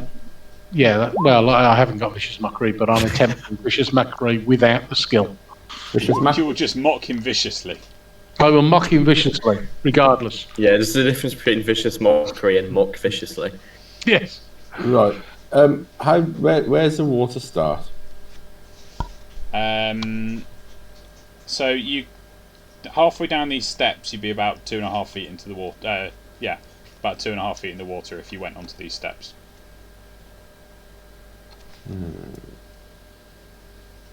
Right. Talk is going to be selfless. And I'm going to run down to here quickly and go, Solix! Yeah, think fast. And I'm going to cast haste on Solix. Okay. Nice. So you get an extra action. Your AC is extra 2. You have advantage on dexterity saving throws, and your speed is doubled.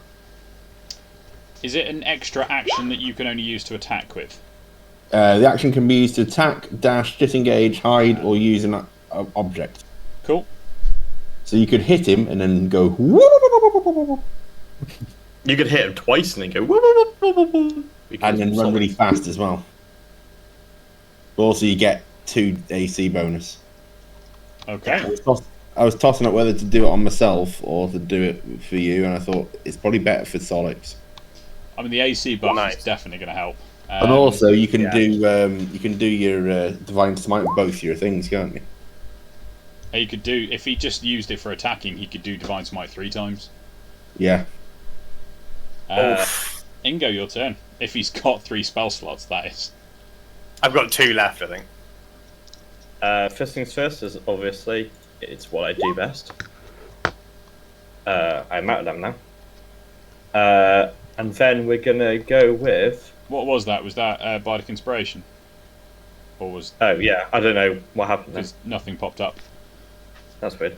Yeah, it's Bardic Inspiration on Solix. Okay. And then putting all your eggs in one basket here, lads. An eggy basket. Sorry, it's asking me levels and stuff. It's alright. There you go. A Dissonant Whispers to a Wisdom saving throw. Ooh. He's failed that. Take this. Yeah. So 8 damage. And he runs as far as he can away, which doesn't get him free strike because he's still in melee with you, Tom. What? So what? Do I get to get a free hit on him? You don't. But if he'd gone one space further, you would have done. But he's still technically in combat with me. He is. He's still engaged with you. Technically, wouldn't over here be further away from me? Yeah, I was thinking that. Yeah. Hang on. I thought it said directly, but I was mistaken. So move as far as its speed allows away from you. Yes, it would. Go on, Solix. It's a hit. Can we just assume that I'm always going to be using charges until I run out of charges? Because I forgot to say it. Yes. Thank It you. is the Solix way. You did mention that before. Yeah. Brilliant. Divine Smite. Okay. As well, which is it undead fiend? Do I get to It is do undead. 3d8? So 3d8, and it's radiant. And you can throw bardic inspiration at this as well. Oh yeah, I'd just like to say because people don't know We'll have maybe that what as well. bardic inspiration does. It's a we'll have it D8. as well. It's a D8, D8, Tom. Tom. Oh yeah. You watch. I'm not going to roll. If you roll as less high than as a 6. if you roll less than 6, I'll call it a 6 because Keep the 6. Keep the 6. I'm keeping the 6. Don't worry, I'm not. Thank you.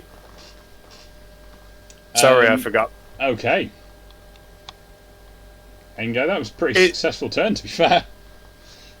Yeah. Is it a there you is the radiant damage good against him because he's undead? No, not all undead are vulnerable to radiant. Okay. As part of my haste, do I get anything else? No, because that wasn't my turn. No, that was that's just an attack of not opportunity. it. Correct.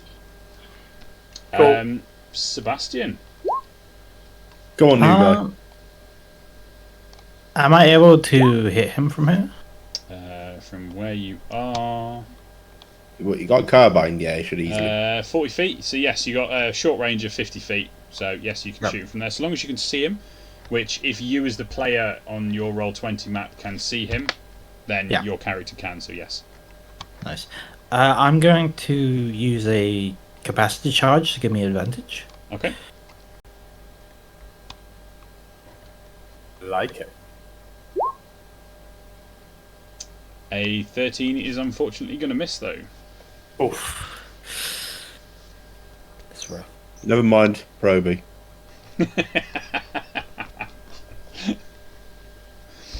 Anything else? Nah, that'll be me. Although hang on, you could use your tinkering die. You already declared whether it's a hit or a miss, so I can't. I'm not that strict of a DM. Most Most of the time, people know what the AC is anyway. Yeah, So- I'll use that then. So it's a D6. It is a D6 currently. A 5 Then would be 18. 18. That would hit. Nice. Causing Okay. 6 damage. Young Master Um, Solix. Right. David. So, on my so I've got one spell slot left. So I'm running up like this, and we're gonna take our first swing. Obviously, this is my last expend actually before I've got to change battery. So, famously doing a lot of damage. It hits. 2d8. And my last Divine Smite, which is 3d8. It is. It's undead. Wow! Ooh. Ooh. I mean, Satan's coming. if there's ever a way to finish something, it's with the Divine Smite on an 18. Nicely done. I still had another attack to do. I didn't You get still to had 2 more two attacks. more. Yeah, because I had tired haste. thanks for the haste all the same, Talk. I think it helped. I just really hope that Solix talks really fast now for the next. Yeah. I'm having a really nice time. That was really good fun.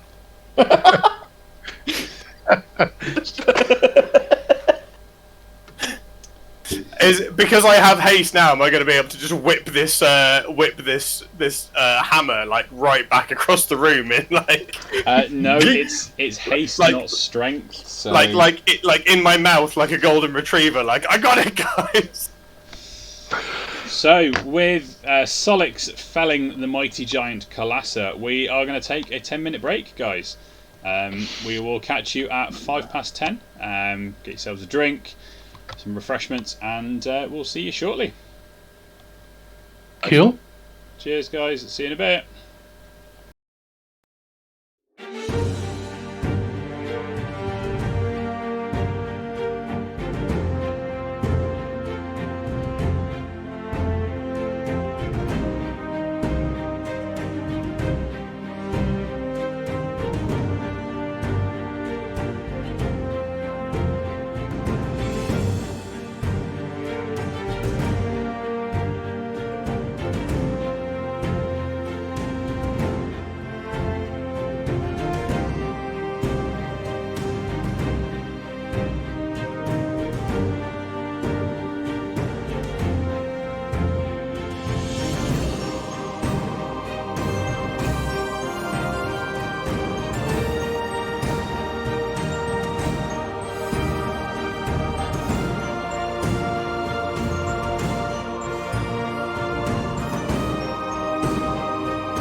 Hello and welcome back, guys. Thank you for bearing with us while we had a little bit of a refreshing break.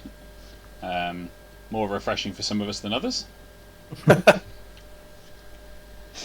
And we shall resume in the mausoleum, having just felled the giant Kalasa. Ingo, I imagine that cloud of daggers is dissipating? Yeah. Okay. Solix, on some sort of speed, just cleaves through Kalasa. And then, am I right in thinking, basically gets exhausted afterwards, Jace? Yeah. So when after this buzz for a minute ends, Solix just feels completely drained for... Is it just a round, or is it... It's 4. For next turn. Right. So this temporary... Except that as a trollkin, I ignore the effects of exhaustion until I've suffered 3 or more levels of exhaustion. It's not actual exhaustion, it's more... magic if exhaustion. in combat, if you're still in combat 10 turns later after haste, you basically miss a turn because you have to stop. Right. So yeah, you get this momentary wave of lethargy a minute or so later, but then you do perk up again pretty quickly as your natural healing takes over.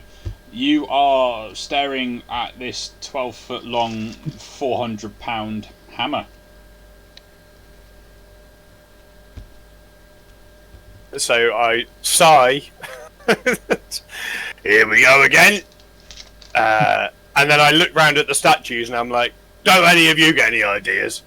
And I'm gonna pick it up and basically just try and slowly start carrying it across the room. But you need to move me, Chris, to dictate the speed at which I can do that. Well, you can't pick it up.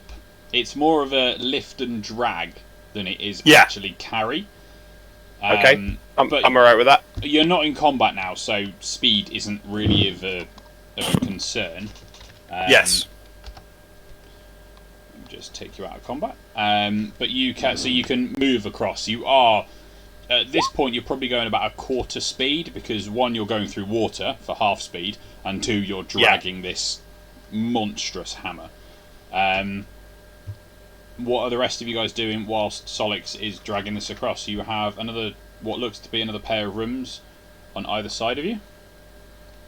I'll say, guys, let's see if there's an exit there. I'll go and help Solix. I'll be a good friend. I'll swim out to Solix. So Tok and Arwen, you are going for a little swim. Arwen, are you opening the door? Or are you listening at the door? You're muted, Mark. I'm back. I'm going to listen because I think we're in fairly dangerous territory here. So, okay.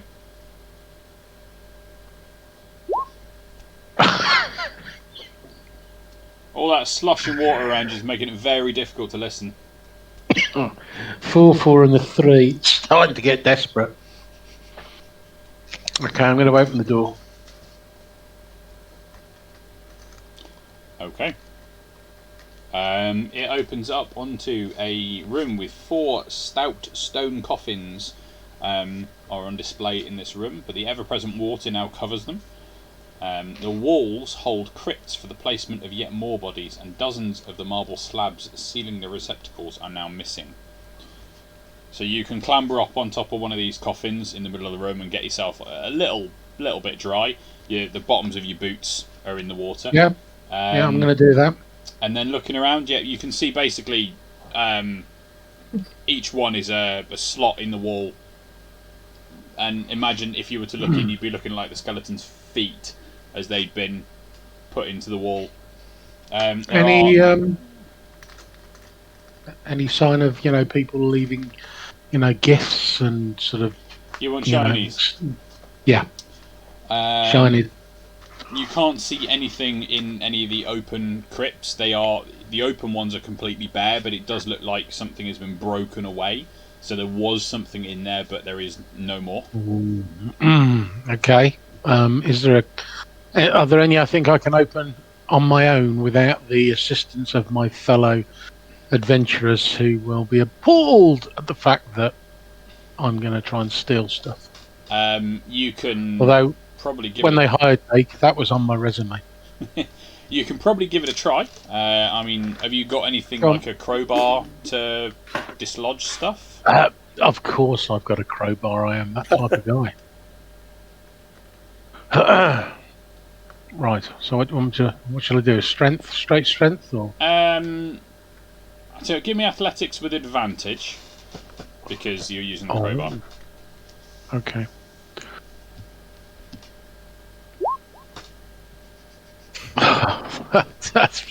Thank God the second one came up. 13. Yeah, you managed to dislodge one, and the stench of a dead body wafts out over you. It's professional sort of problems, you know. Looking inside, the bones are completely clean of flesh. Everything's completely rotted away, and there's like tatters of clothing remaining, but nothing that you can make out. This is old, incredibly old. And there's no sort of sword or No. Gold crown or large ruby holding in their hands or. Nope. Okay. Is there any others I can try and open? I mean, you can probably try and open all of them if you want to. There's what are we looking at? You've got about 16 per wall. Oh God, that's gracious. But I'll have a go. I'll go for one more. I'll lucky dip. This is Okay. my lucky dip. So I'll have one more go.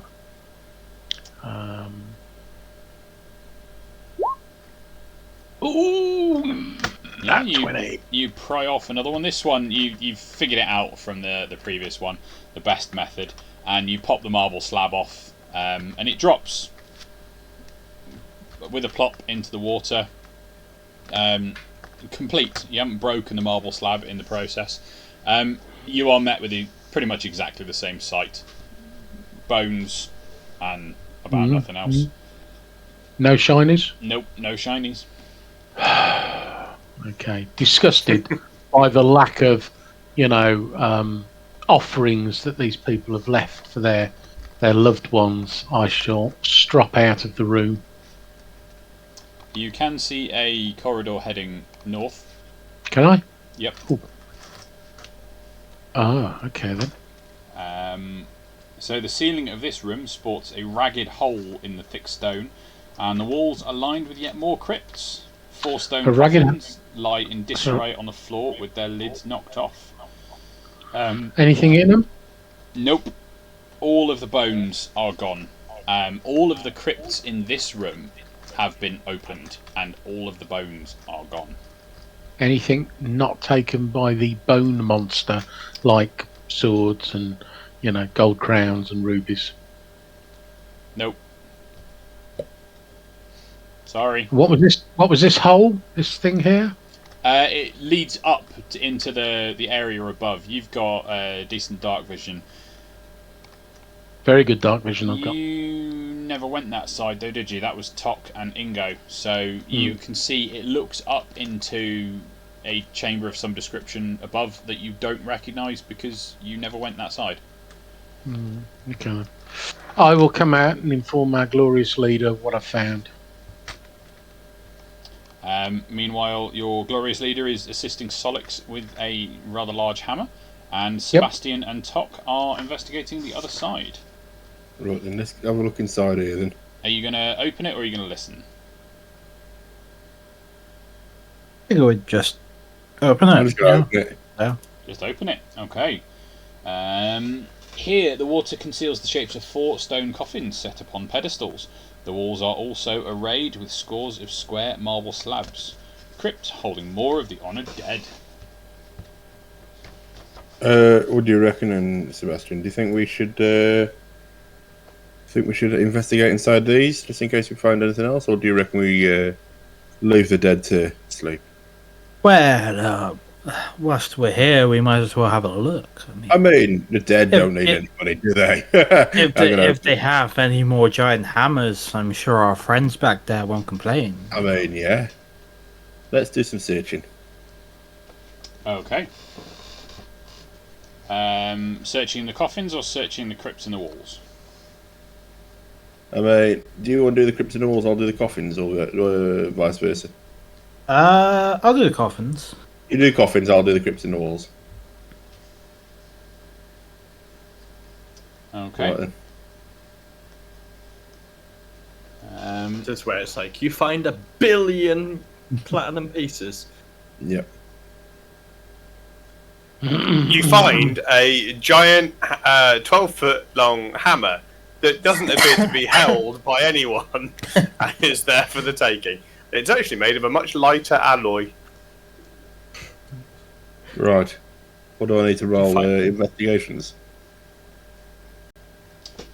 Yeah, give me some athletics. Are you doing crypts, do you say, or? I'm doing the crypts, yeah. Okay. Yeah, give me athletics, unless you've got an implement to aid in your opening. And I've got Tinker's tools. Athletics. Famously unathletic. Yeah, you're even with your Tinker's tools, you're picking at the edges and scrabbling, but you can't seem to make any headway on any of the crypts. Right, I can't get into them. Let's have a look into these coffins then, Sebastian. Okay. Give me an athletics check with advantage from one of you. I mean, my athletics is -1. Yeah, I'll do that. There we go. Cool. You slide off the lid on the coffin that is here, and inside you notice something rather odd. There are 2 bodies. One of them appears to be a feminine body, is in a terrible state. It's nothing more than fragile bones, like most of the rest of the bodies you've seen. Give me a perception check for both of you individually.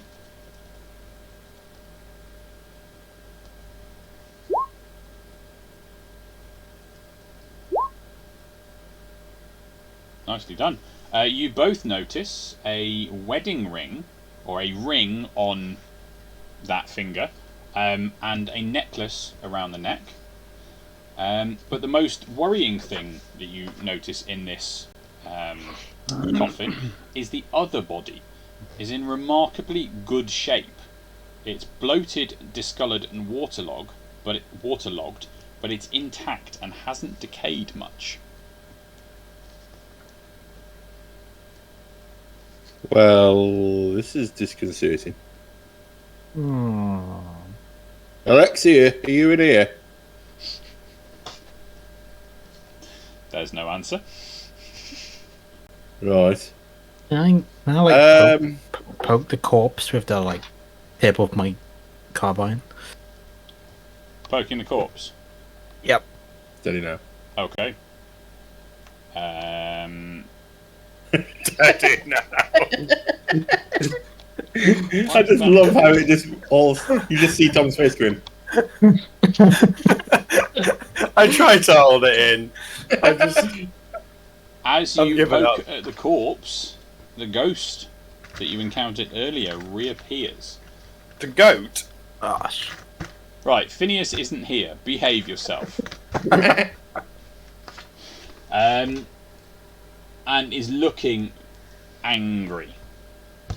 There's an angry snarl across the face. You've got literally seconds to do something before initiative is rolled. If you want to do anything.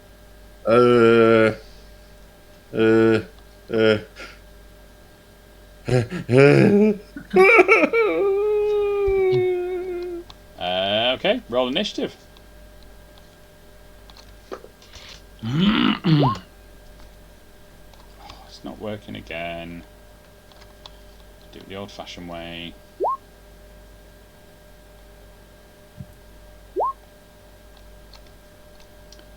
The rest of you as well. Yep. No. Awesome. Yeah. I mean, it's fairly representative that the two of you are lugging a 12-foot hammer across the room. Yeah. Okay. So the ghost flies straight at the pair of you. Jace, you never actually passed that wisdom save, did you? No. So you are roll it now, just to give you a chance.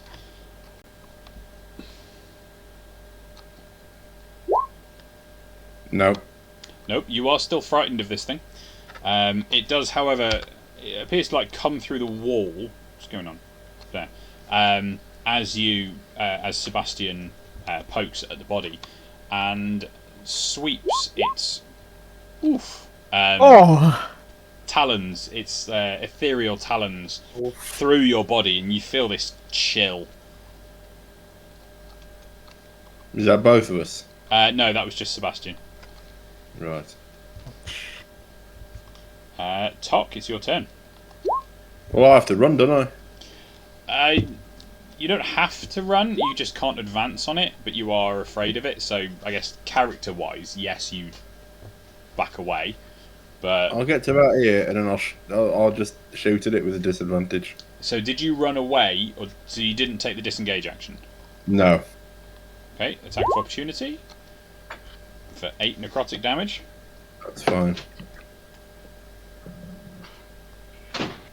Right. And that disadvantage is shooty. Yep.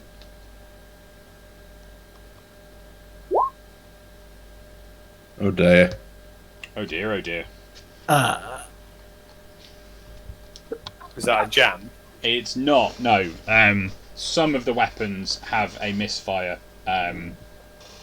modifier, but a lot of them don't, actually. The weapons in the Iron Kingdoms are, generally speaking, pretty well made, so they don't misfire and jam. It was just a miss. Yeah, it was just a really bad miss, yeah. I'll do another step away. Okay, Arwen. Um, Sorry, was there anything else? No, that's it. Cool.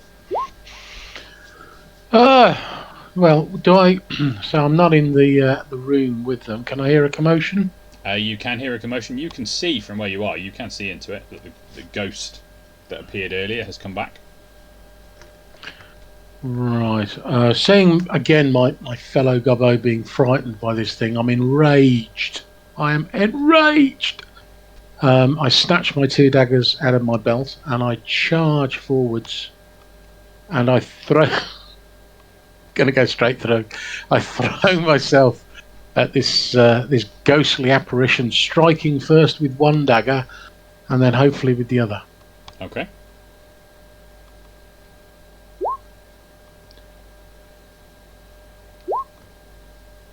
So not to put a spanner in the works, but just to remind you that the water is difficult terrain. So as a rogue, you do have cunning action, and you can use that to dash, but you would have had to have done that to get to where you are. Right. So what you're saying is I can't do anything till my next turn.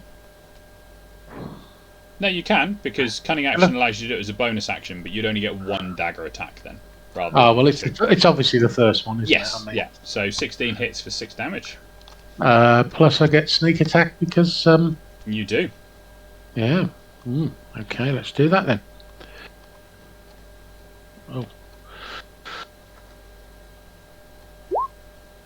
Nice. Nicely done. And that is you. So Sebastian, it's your turn.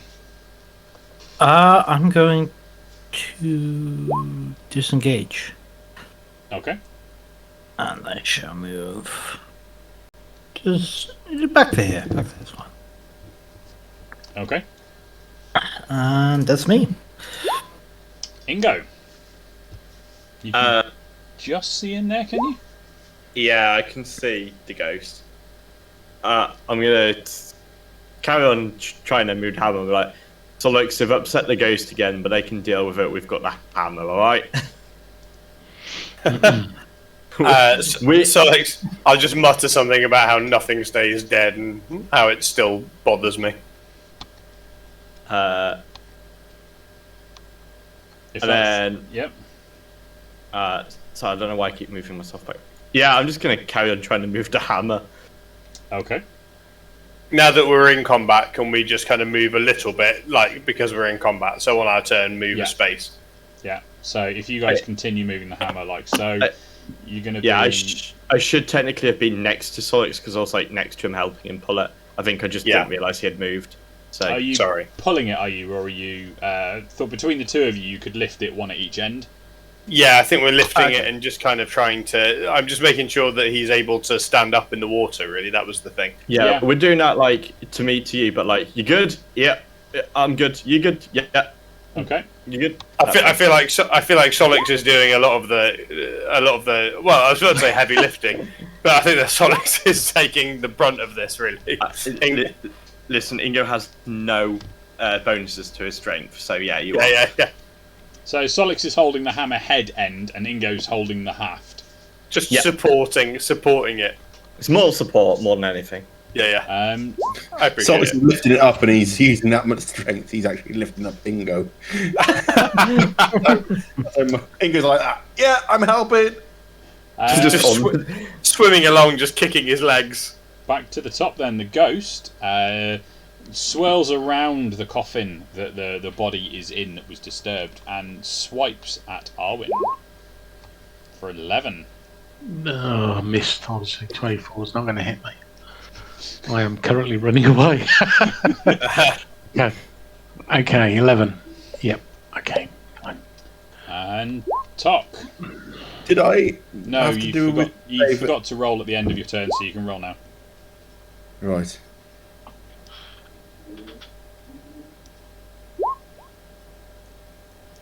You should have rolled that with disadvantage, so we'll take the first one, which is the 21, which is the pass. Yay! So I can Act normally. non-disadvantage it and I can shoot at it now. You're technically still at disadvantage because you're treading water at this point. Thanks for letting me know. Come on. 2 natural 20s. Not quite. 15 to hit. 15 is still a hit. 15 damage. Your magical bullet tears... Actually, is this one magical? Yeah, they all are. Just because you're wielding it, yeah? Yeah, because I've got the bonded one and yes. I've done the other. Yeah. There's 2 I can have, isn't it, really? This one's bonded, and the mage lock in a gun mage's hands is... bonded, isn't it? Yeah. Yeah, that's it. That's the badger. Awesome. 15 damage is a solid hit. You see the round tear through the body, or the incorporeal form, and it leaves marks. Arwen, we're back to you. Well, I can't disengage and run away because at this moment in time, anyone who's being observant will see that this gobbo is definitely not happy. His knees are a bit wobbly and there's blood trickling down. Well, bits of me that shouldn't have blood trickling down. Are there parts of you that should have blood trickling down? Well, no, that's what I'm saying, but I've definitely got blood trickling down bits of me. So I will take another swipe with my dagger. 11 is a hit. Is it? It is. Well, bless my soul.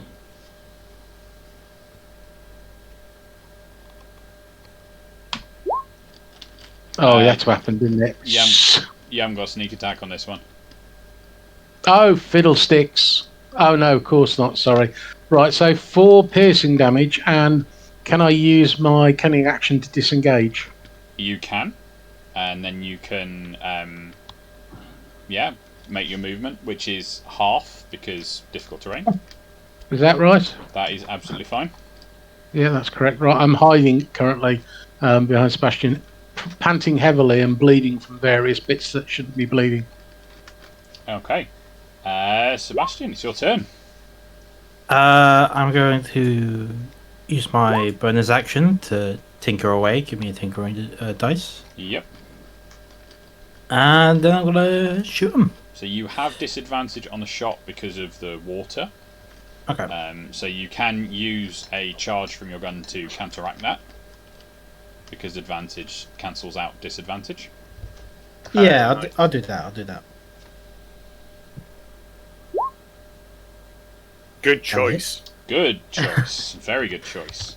And then Yep. I can use my tinkering dice to add to that damage, right? You can, but you don't need to. Okay. You can hang on to it because they last for an hour, don't they? Tinkering die. So, Let me check. I think tinkering die do. Because your shot goes straight through the ghost, and the apparition. Oh no, they only last 10 minutes. Do they? I thought it was an hour. My bad. Maybe it's at higher levels; they last for longer. So yeah, the ghost dissipates much like it did before. Right. Well, As we're still trying to move to Hammer, but like, guys, can we stop disrupting the dead, please? you said look for a way out. We were just looking for a way out. So we I'm sorry. Arwen, I'm not believing I'm not believing those tears for a second, mate. Fine, whatever. Could do with a plaster if anyone's got one. So I assume Solix and I will continue to try and continue to struggle Keep with moving this. it. Yeah. Okay. The rest of you? Well, we will follow our leader, as it were, watching for possible traps or ambushes. Okay. Make your way out then, guys, and I will tell you to stop if needed. Right, I have an idea at this point. So there's a big hole up here, right? Yep. How high up is it? The ceilings are 15 foot from floor to... No, it's more than that. No, it's 25 feet from floor to ceiling, so it's 20 feet from the top of the water to the ceiling. Is there any chance that we can throw a rope up there to climb up it and then... You could throw a rope up, but there's nothing to tie it... Nobody at the top to tie it on. Just thinking if we had something that we could, but I don't think we do, so... yeah, it just looks like we're dragging this out, Solix. Let's do this. Okay. So you guys make your way back out. I will take the quick and easy route and stick you guys... Oh! Some of you guys moved, so I lost your tokens. Oh, that was me. Ew. There we go. So, you guys are now back at the top of the stairs. Nice. You're More still dragging. You're still dragging and lugging this hammer. More dragging. Can we be doing this like as more of a unit now though to make it easier? Yes. You can. Yeah. Arwen and Tok are reaching up with their hands and can't quite reach the hammer. So We got Sebastian's help at least. Well, Between me, Ingo, and Sebastian, that should be pretty much easier to carry there, right? It Yes. feels kind of perverse that I'm playing someone short. The goblins need to go on each other's shoulders and help No, we them can out. go on, we can go on our own. Don't need to go on each other's shoulders. yes, you guys can carry it. It's not easy. It's not inconspicuous, but yes, you can carry it without too much trouble. What are you going to do? Should we scout ahead? Because they're going to be slow. Yeah, we'll move all trip hazards out the way. Yeah, so we're I've got going a to clipboard ready and a high vis Right. jacket. So into this room, check we're safe. I'm going to make us all dry, by the way. Just, Okay, you press to digitate all So you'd the never offer. all the water away. yeah, it's a cantrip, so. Okay. So we go. It's this way we go out, isn't it? That where we does appear to be the front doors. Or, Do you oh no, wanna it go was and- the bell tower we came down. Yeah, I don't think we ever went through those doors, so if you want to check them. Yeah, okay. I'll check. Oh, stop me. I'll just have a listen at these doors to see if it's like a better exit for us. Okay, have a listen. You can't hear anything on the other side. Carefully turn the handle and put my shoulder against the door gently. I'm trying to see if it'll move. It's a pull door. you were loving that, weren't you? I'll gently pull the door in a professional way towards me and peek through it. Okay. I can't really do peeking with Roll20's dynamic lighting, so I'm just going to open the door. You can see a small cavity on the other side with what appears to be like the front steps of the church, but it just ends in a rock or earthen wall. You're looking at just underground at this point. Right.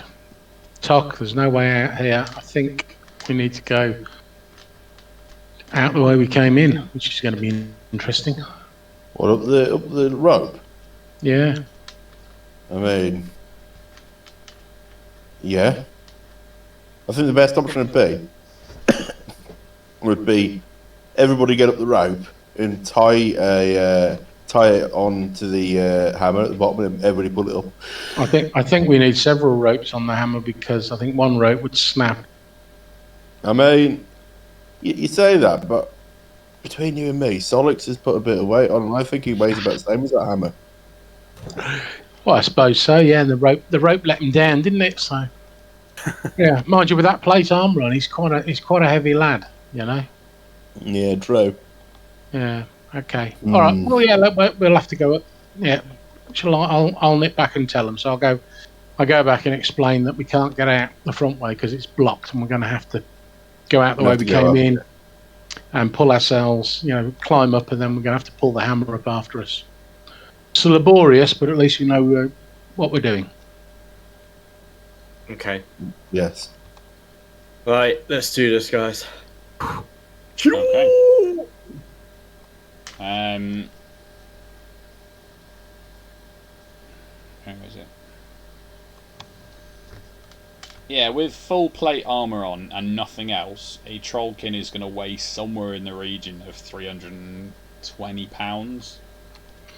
Yeah, that's heavy. Yeah.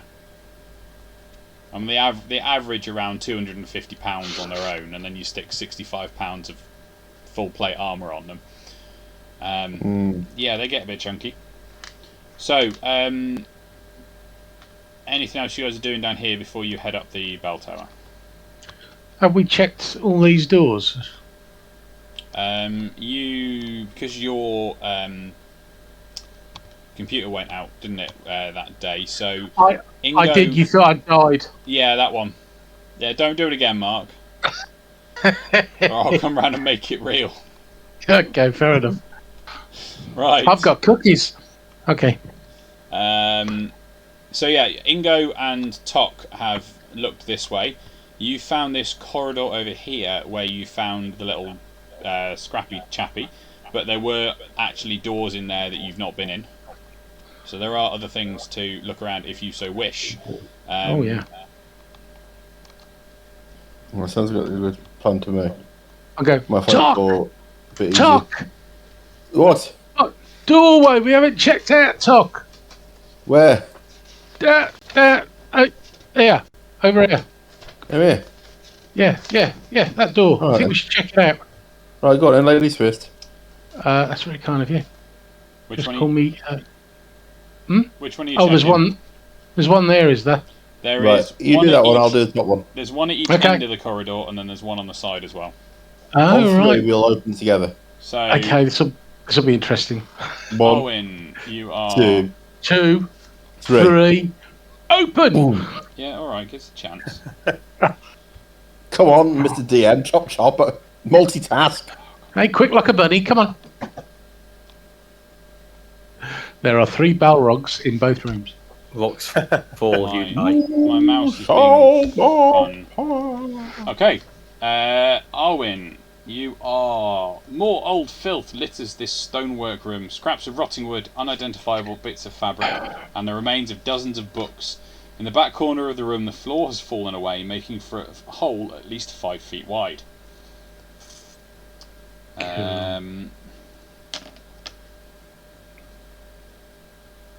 So nothing of any value or interest. Not that you can see, but you can have a look around. I will do a check of the area. No, I won't do a check of the area. Okay. Tok, your room. Though the rest of the church is full of rotting remnants, this room looks recently lived in. In one corner is a nest made of bits of clothing. A stone chest and a stained canvas sack sit in the opposite corner. Do you want to swap rooms, mate? No, you can stay there. I'm going to have a little rifle around the stuff. Okay. Everything. Have a look around. An investigation. Perception or investigation? Oh, we'll do a perception.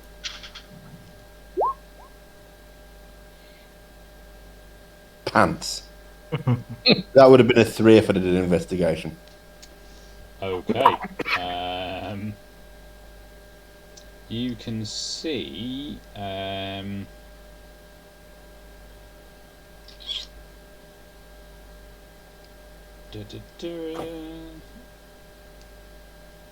You looking through various things, you find gnawed bones stashed in his nest.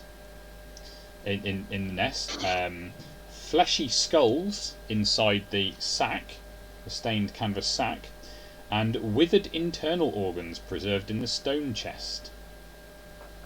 Mm. Some are rather fresher than the rest. I'm just going to gingerly run away. There's a door at the end. No, there's a door at the end, Tok. We're gonna go in it. We're gonna go in it, Starsky and Hutch style. I'm gonna go high with a short bow. You go low with your gun. We'll kick the door what door at open. the end? What door at the end? Down here, apparently. Down here. Is that door there, is it? Yeah, there's another door at the end. Alright, we'll do that one then. Yeah. So you want to go high or low with your pistol? I'll go. I always aim high, me. All right. I'll go low with my short bow. Headshots all round, son. Okay. An unidentifiable mess of garbage litters the floor of this room. Another broken window looks out onto the earth surrounding you. Great. You can see, looking through the trash, you can see the remnants of old cooking vessels and silverware. What? This cooking vessels and silverware. This used to be I heard the kitchen. silverware. Okay. Silverware. Is that plated or is that solid? You don't know. I'm going to check that out. Fairly sharpish. Okay. So what do you want from me? Investigation. Hang on, did that not click? Yes, at last. When it's shiny things, I'm quids in. Okay.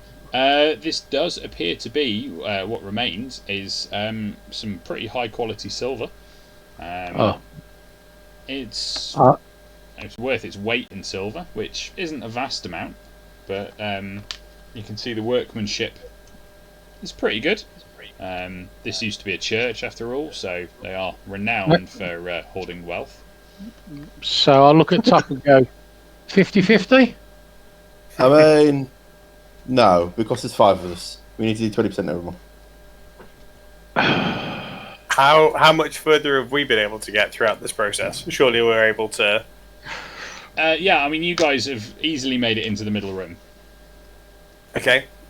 Come on, Arwen. There's no iron team. Okay, there's no iron silver apparently. There is.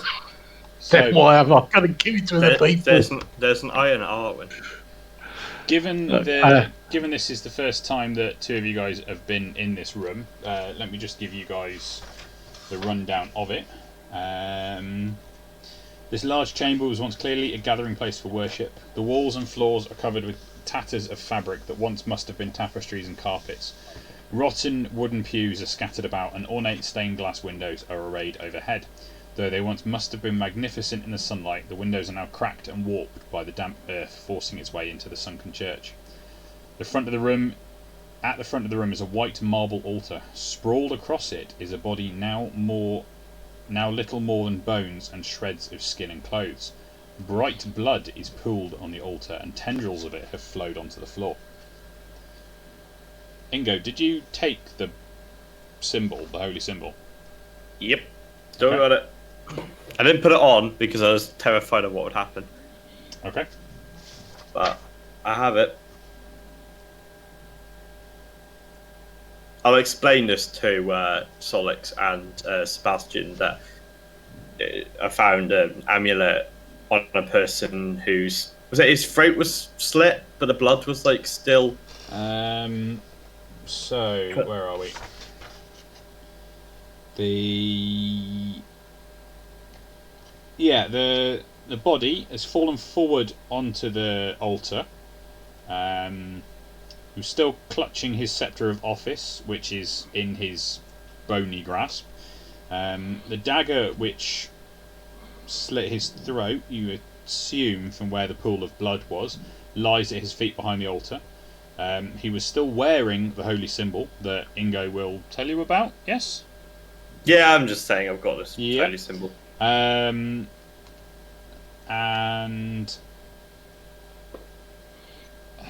Solix, can you make a religion check for me? I am famously religious.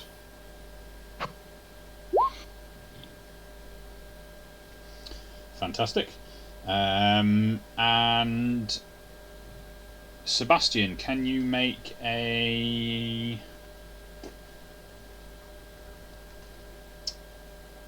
Give me a intelligence check with proficiency. So probably the easiest way to do that is an intelligence save, I think.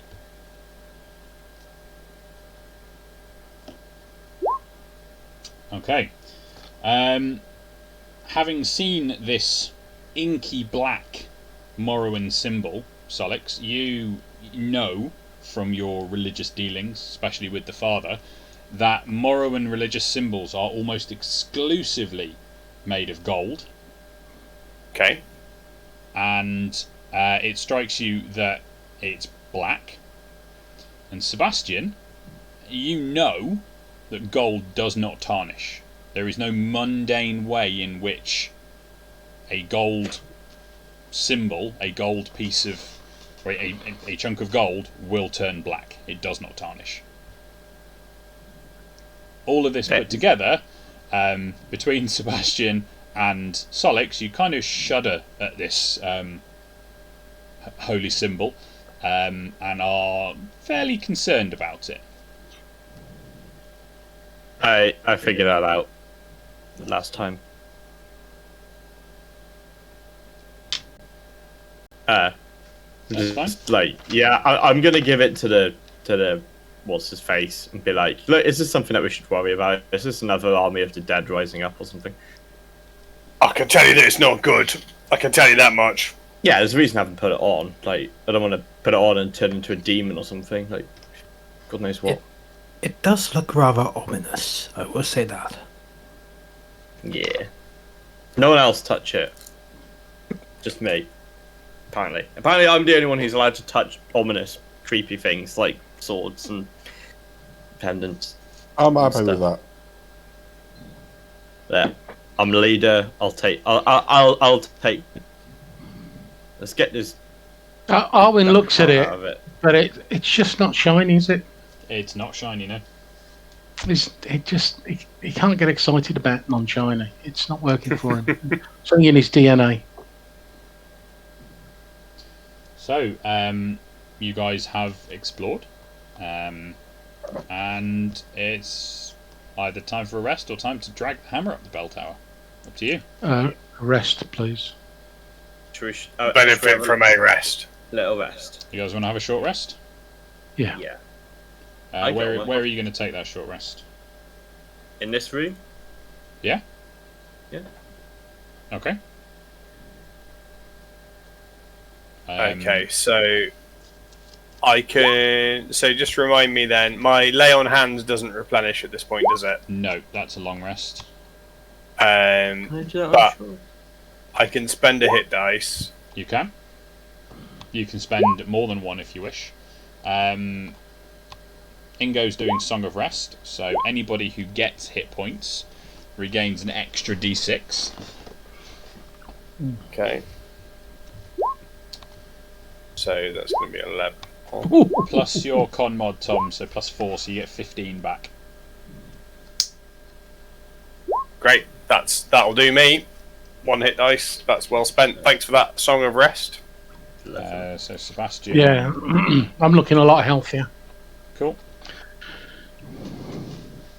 And I get all my bardic inspiration back on a short rest now. Fantastic. That's good. Font of inspiration on 5. No, I don't get any spell slots back or anything, do I, at this point? No, I think yours will come back on a long rest as well. Or long rest, yeah. That's alright. That's just making sure. I want to make sure Gun Mage does, Warlock does. I think that's about it for full spellcasters. Or for spellcasters, even so. That's fine. I did 64 damage in a turn earlier. I'm not trying to be greedy. It's fine. 66. No, be greedy. 66 in one go, yeah. Okay. You guys finish your short rest. And nothing seems to have disturbed you. You are free to proceed. More hammer moving action. Let's do this. Indeed. We're gonna be heading back to where the area where we left all the ropes that we came down originally. Yep. I believe you guys tied 2 ropes. Yes. Yep. I tied one, and Phineas tied one to help, and then we sent both Arwen and Tok down together, Yes. and they made about it because, we sent goblins down. Okay. More racism. Hey. So, how are you going to go about getting this £400 hammer up? Right. Okay, so we've got 2 ropes already tied down. Yeah. Yep. We're gonna. Four of us will climb up, and then one of us will tie the ropes up onto the hammer at the bottom, and then we're gonna pull it. Right. Sounds Is like that a gonna plan. work? Okay. Just pull straight up, yeah? Yeah. Okay. How many ropes are you tying to it? How many ropes have we got? Because my one was here already. I've got one. And then we've got Phineas's one left, so we've got one from Arwen. I think the more the better, really, isn't it? I'm pretty sure Sebastian's got one because you got an explorer's pack. I think that comes with rope, isn't it? Number one. So that's definitely 3. Oh, and you said you have one, yeah? 4? Yep. I've got one as 4 well. ropes. Okay. 5. I didn't know if everybody had a rope. Most people do, but I think Solix had a priest's pack, which I don't think comes with rope. That's about right. I don't know what Tok had. Let me have a look. Yeah, I have a priest pack, but it just says I've priest got a pack, mix. so I can't remember what was in it. I've got an explorer's pack.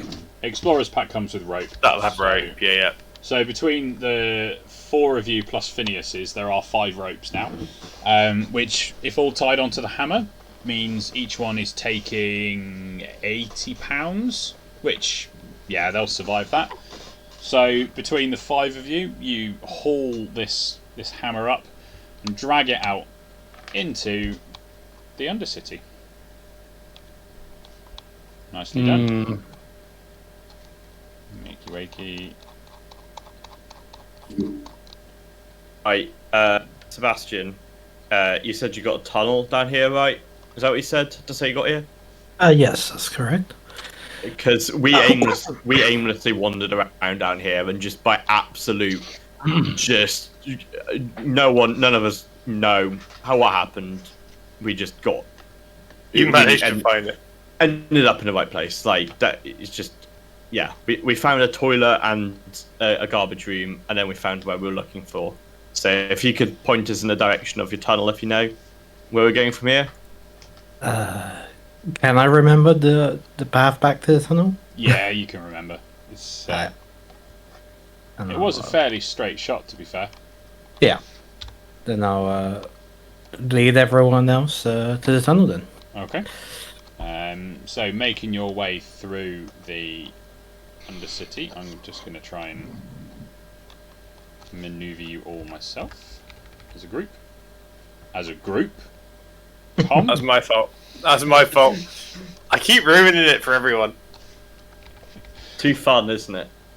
It's too much fun. It's like a video game. I don't get to play many games these days. It's quite exciting. Continuing up, and as you are carrying the hammer, you start to hear ahead of you. Interestingly, for those that want to reignite their light devices, either Ingo, your goggles, or Sebastian, your gun, you'll need to spend another charge because each one only lasts for an hour. Yep. I just did that. You can hear up ahead of you, around this corner here, voices. Shall I go and scout ahead? You can indeed. Do it. Yep, okay, so I will try and get to this corner quietly. So my stealth roll, please don't, that one. Stealthy. Chris, can I, in this process, can I put my last battery in my sword? You can have done that in your short rest, yes. Great, yeah, thank you. Oh. Sorry, I forgot to mention it. Stealthing the rogue, eh? Yes, I was just going to say, that's just embarrassing. Right, I'll just look at him and go, taught you everything you know, well done. Well, I mean, I hate to put a spanner in the works, but you wouldn't even know he's behind you at this point. Because he's so stealthy. Squire! Don't do that, for pity's sake.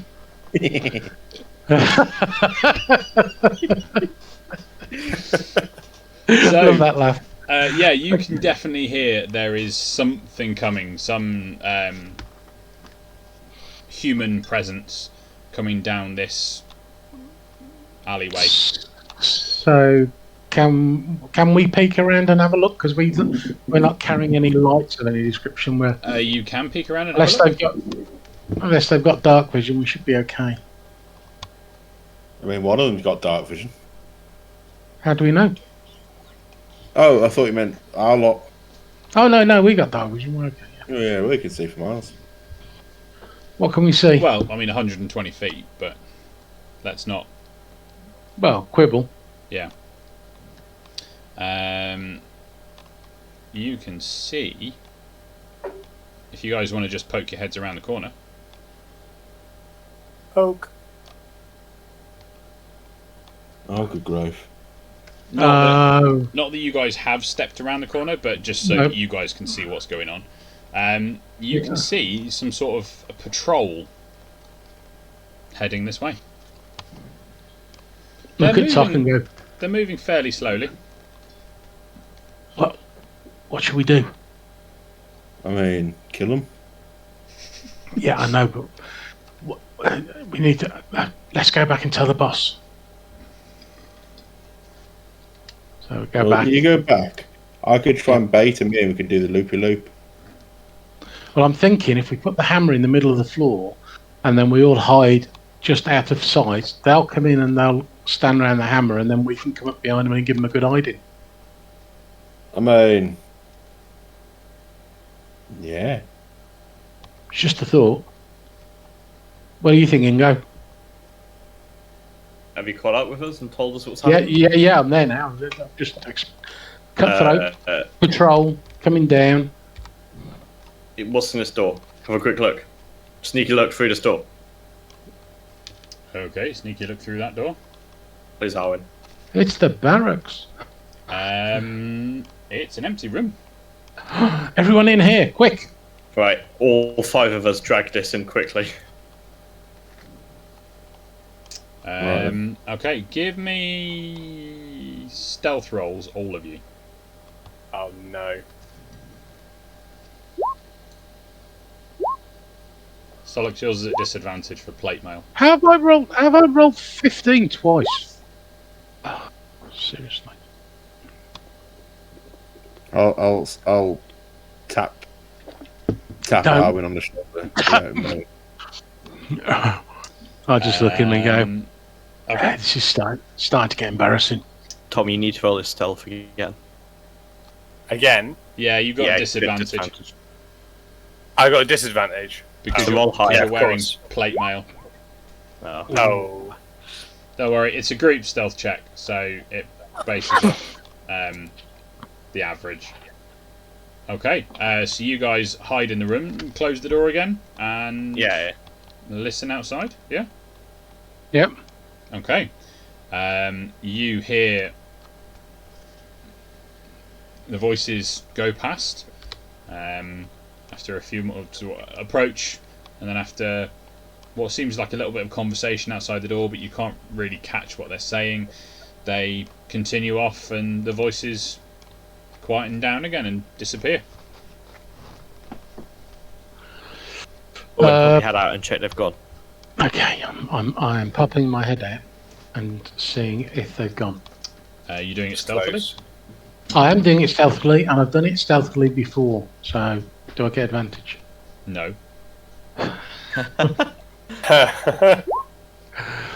Oh, at last. You do it stealthily, and you can't see or hear anybody out in the alleyways. Right, come on. Let's go. Move, people, move! Fast as we can. Alright, let me move everyone again then. I didn't ruin it that time. Okay. Making your way.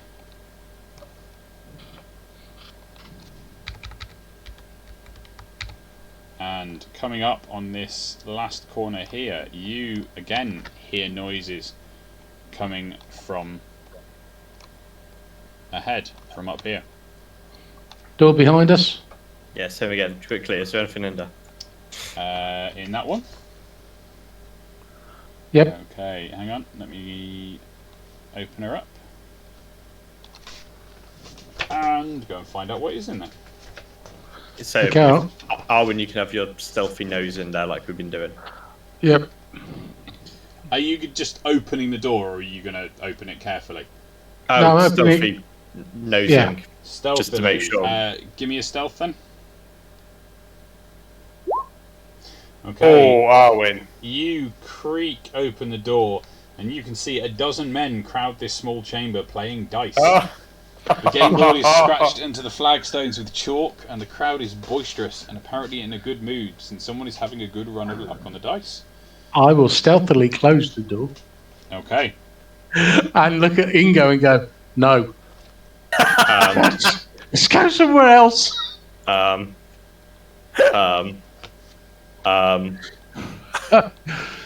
We're running about out this of door time. here? So you guys do. So that's taken. Why am I not able to move? There we go. So that has taken a short while. I'm trapped in this room with these men. I can't get out. Look, it won't let me out the room. Shut up, you.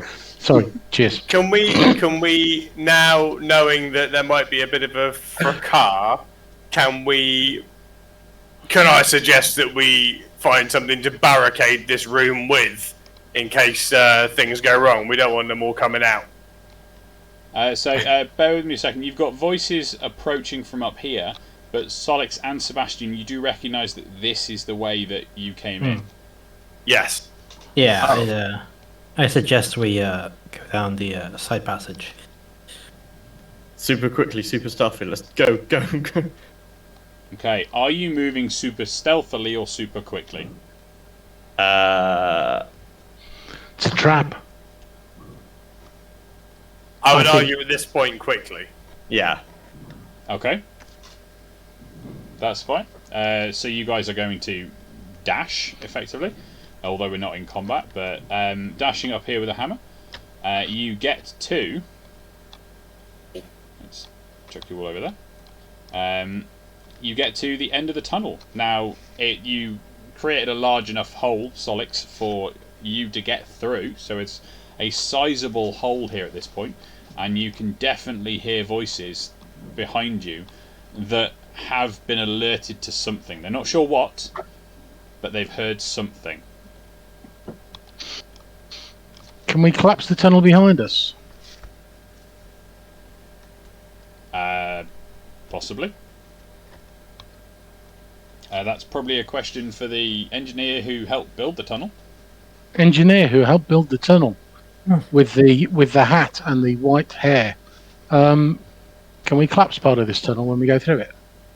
Do I know any like weak points in the tunnel where it might be? You can probably identify something with a investigation roll. Okay. Give me a moment.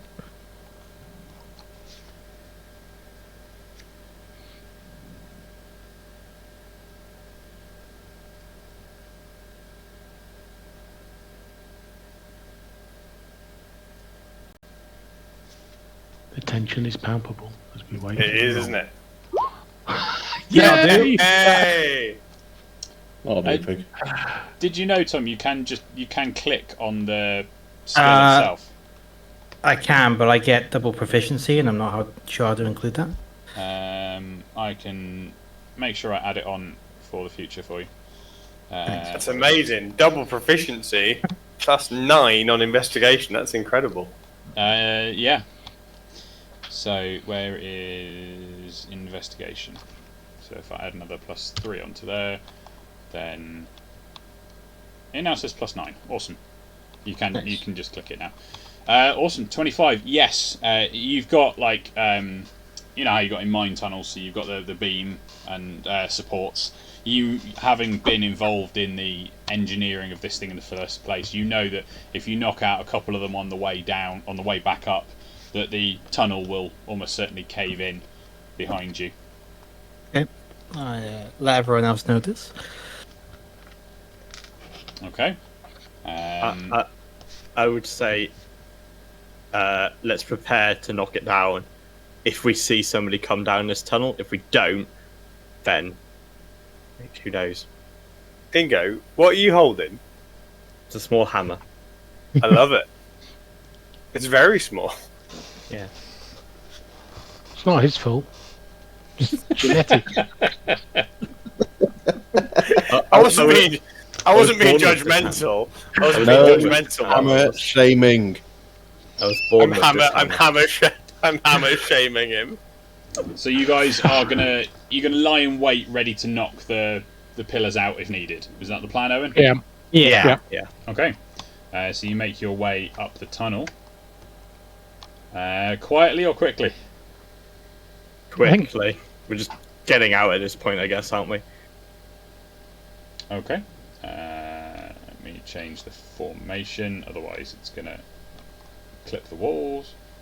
Well, that doesn't necessarily mean we're all screaming and waving as we go up the tunnel. Though. No, but it does mean you're not doing it stealthily. No. So let me roll some perception checks and see what they hear.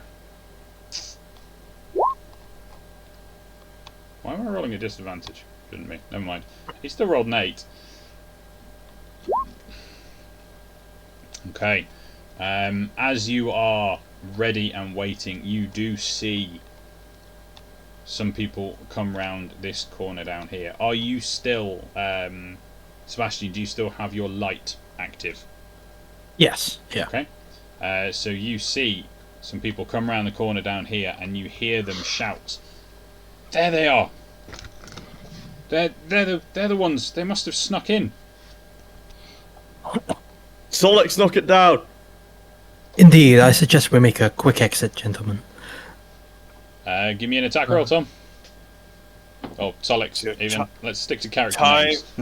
Time to shine. Am I unarmed at this point? Am I just punching it? You got your normal warhammer, haven't you? I have got my normal warhammer. So you could get that out in. I mean, you said you'd prepped and ready to knock these out. Yeah. So that's one side. Give me one for the other side as well, and we'll see how this goes. Fantastic. Okay, Solix, you smash in one side, using the momentum from that. Keep going into the other side of the tunnel, and the beam above you just drops. For a second, nothing happens, and then you just see some crumbling coming down from the ceiling, and all of a sudden a section of the tunnel just drops in front of you, sealing off the end of the tunnel. Right, let's get out of here quickly before they come the other side and find us. Okay. You guys make your way back up the tunnel. Just realised the stream's not even been looking at where you guys are. And you emerge out into not Filcher's Crossing. You are in another area, close by area of the city. But this appears to have been dug in from somewhere else, from a different district. Now, it's been like 3 weeks since we last played, so I will remind you guys that the city is still under lockdown. There are guard patrols, there are Inquisition patrols and whatnot on the surface. Carrying a 12-foot, 400-pound hammer around is going to draw attention. Does lockdown finish on Monday? On Monday.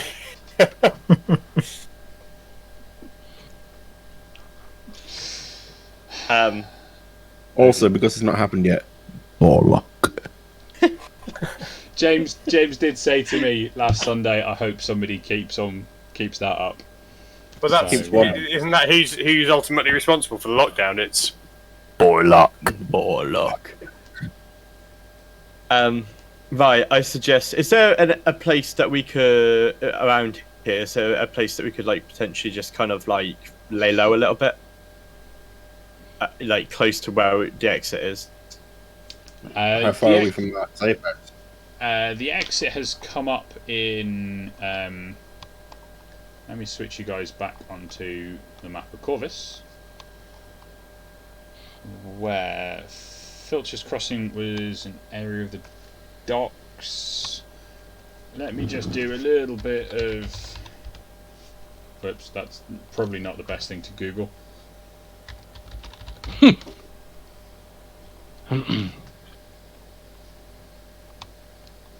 Is it on that map?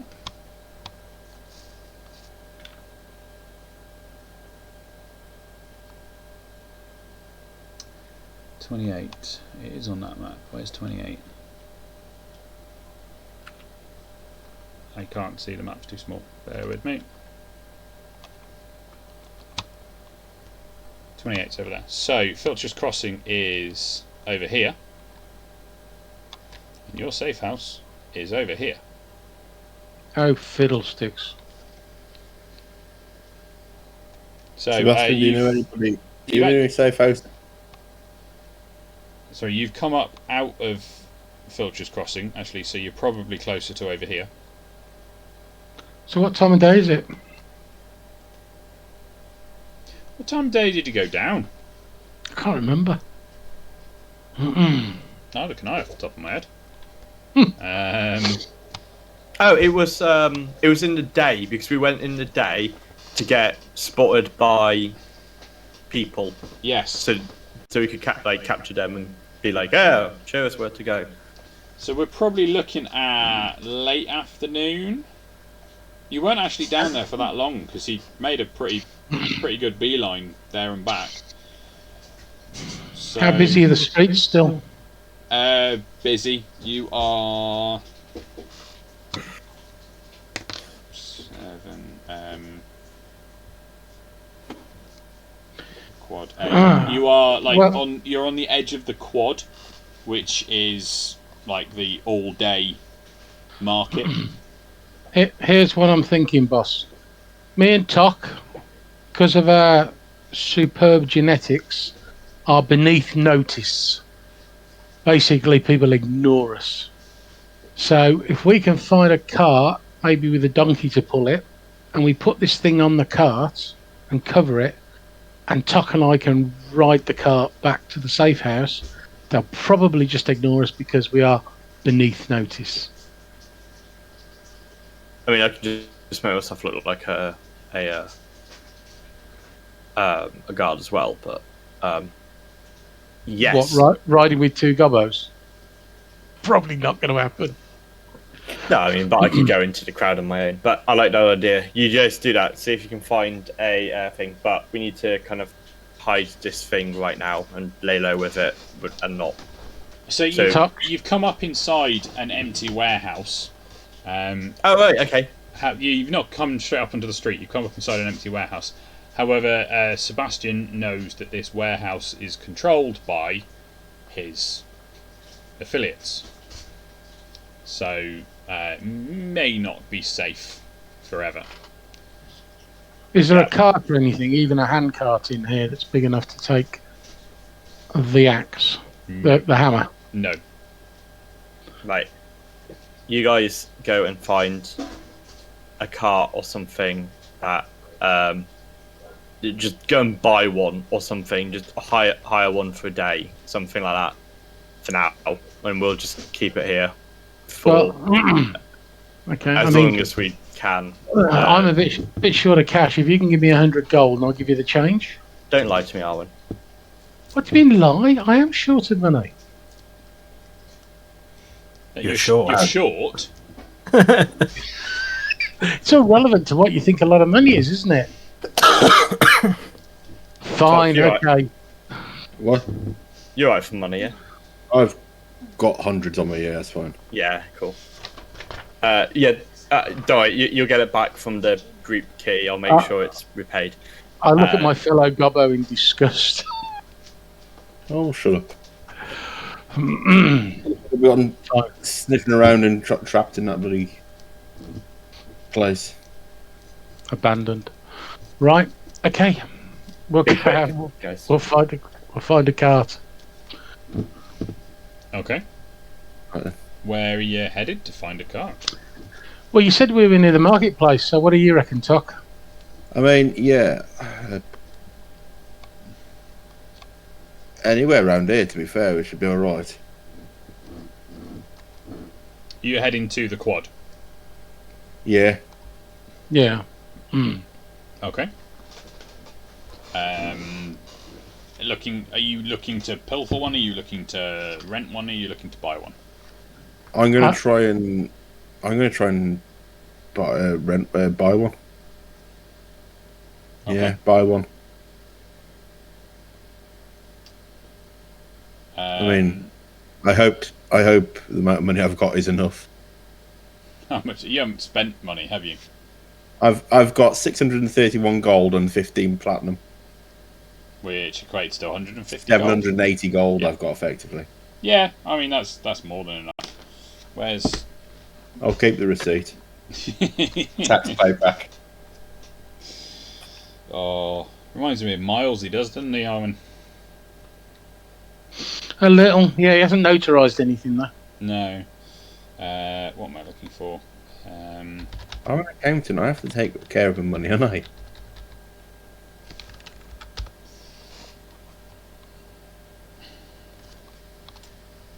Okay, so are you looking for a hand cart? Are you looking for a I mean, how would a hand cart be able to hold the weight of the hammer? just working it out for you? Cheers, Steve.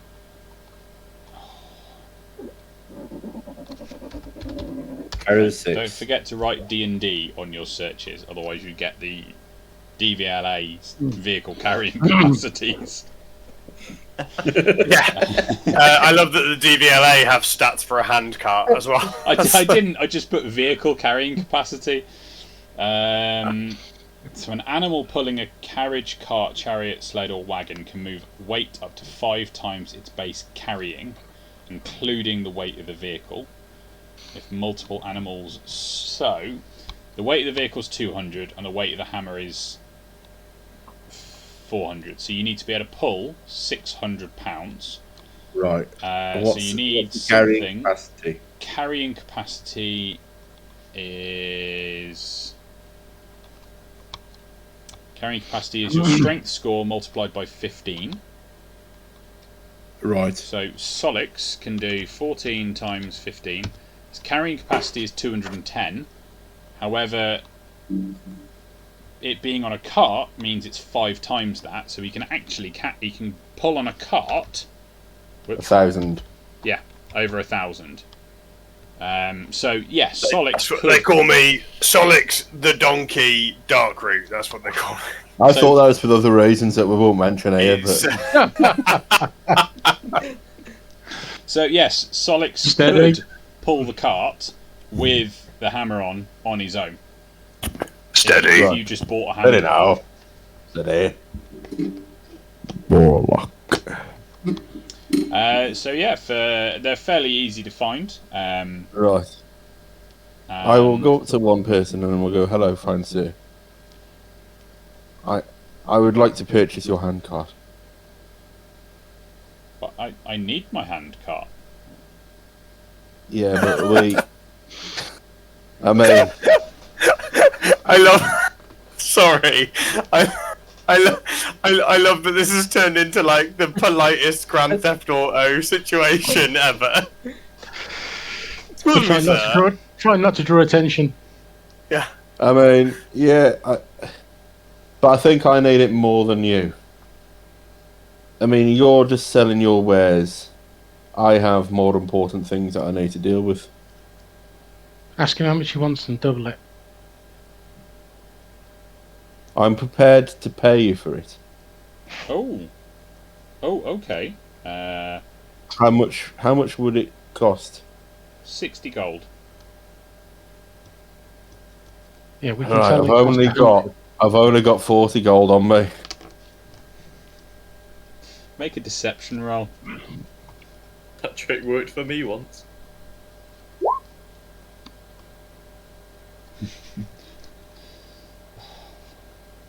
$40 gold. I can do it for 40 gold. Thank you very much. I will give him 40 gold. You give him 40 I will gold. pull out my big stack of 631 gold and go. You hand over your 40 gold, and he gives you the cart. And you see at the corner of your eye, he's smirking slightly as you pull your cart away. I stop and look at him and go, what was that look for, mate? Nothing? No. Come Nothing on, at all? tell me what that look is for. If there's anything wrong with this car, we're going to come back, we're going to find you, and we're going to take 40 gold pieces worth of ass out of your posterior. Give me insight, Jace. Inside. Can you roll intimidation for that as well, or? No, he's just appeared to be smiling. Yeah, Right. that's Every about time. right for a gobber's intimidation. That's about right. That's about the fourth nat one I've rolled tonight. I think that's about the fourth nat one you've rolled since the break. I know, it's just awful. Right, I'll start pulling the cart away, and as we're walking away, I'll go, right, we'll get Sebastian to give it a once over. Is it his car? It's our cart now. No, I mean, have we just given him 40 gold pieces and it's not actually his Someone car? else's car, yeah. Hey, if anybody else, I've bought a cart now. Shut up and let's go. Okay, fair enough. Push! Let's yeet. Okay. If you say yeet, you go triple your speed. That's how it works. That's what you did when you cast haste on me. Yeah. I was trying to say you cast Yeah. yeet on me. Red paint job. Yeah. It's just a stripe. I go fast, a stripe appears. Okay. I've got a tub of seagull poo, and I just dip in, flicking it in, get a stripe of seagull poo. Each stripe makes it go quicker. Why? You have acquired yourself a hand cart. Or stolen it without realising it and paid 240 gold He pieces. ran away. No, out of character, it wasn't his, was it? Oh, it was. Yeah. It was The wheels his. are going to fall off. Out of character, the book value of a cart is 15 gold pieces. That's fine. It's fine. I get the money back off Ingo anyway. It's So fine. no, he just felt like he'd done you one for getting 40 for it. So that's all it was. Okay. Okay. Right, we'll go back. Yeah, you get Now, back. I'll get back and go to Sebastian. Right, I want a spoiler on it. I want some nice alloys. Can we get some decals and some flames down the side as well? Yeah, can we lower the suspension and some of them cup holders in the front? Right, let's get. Let's concentrate on this hammer more, maybe. Are we in this warehouse? Did you say it's an empty warehouse, was it, or is there like bits and bobs in it? So looking around, there appears to be cast off bits and pieces from when this tunnel was dug, but there's no goods in there. But there are some timbers Is left there like over. cloth and stuff we could wrap it in to hide it? And Yeah, you can find some sort of tarpaulin to wrap it up in. yeah, and then maybe just throw some stuff on top of that afterwards to make it look like we're just carrying rubbish. We're bin men now. So your cart bed is 8 feet long, and your hammer is 12 feet long. Well, you guys didn't think about that, did you? But what? Stop blaming me about it. You're the boss around here. You didn't come and help I us, told did you to go and get a cart that would fit this hammer, and you've come back and bought me this. How much did you Well, pay for it?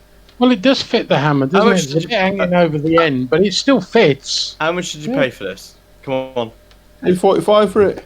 45. Do you know how much a cart is worth? No, 45 for I each don't know. wheel. You tell me, Mr. Cart Appraiser and Auctioneer. They're like 15 gold pieces a cart.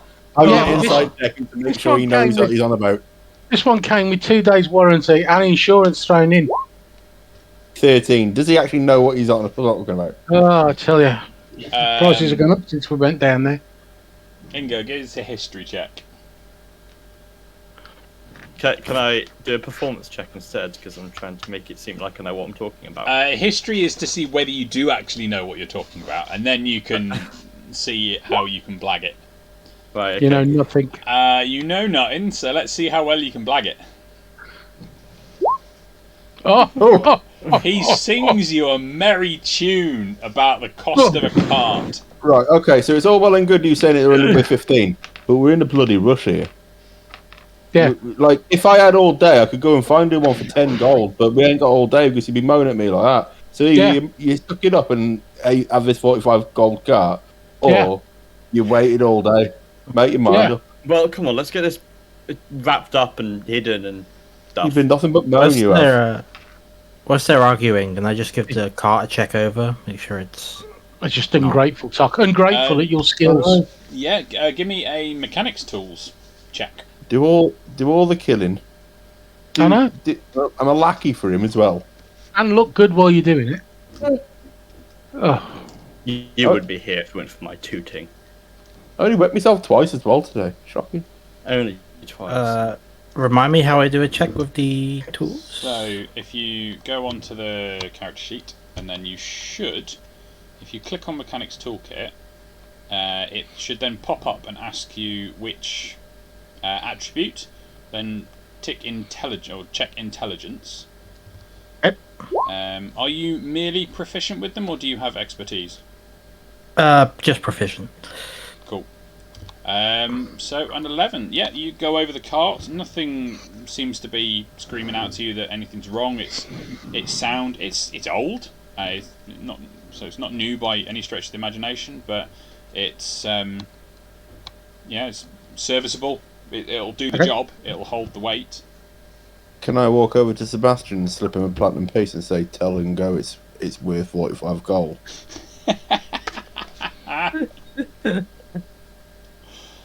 Sebastian, the choice is yours.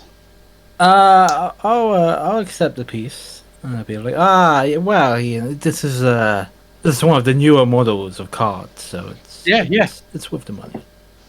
I'll just stare at Ingo and go, I'm gonna roll perception to see if I spotted the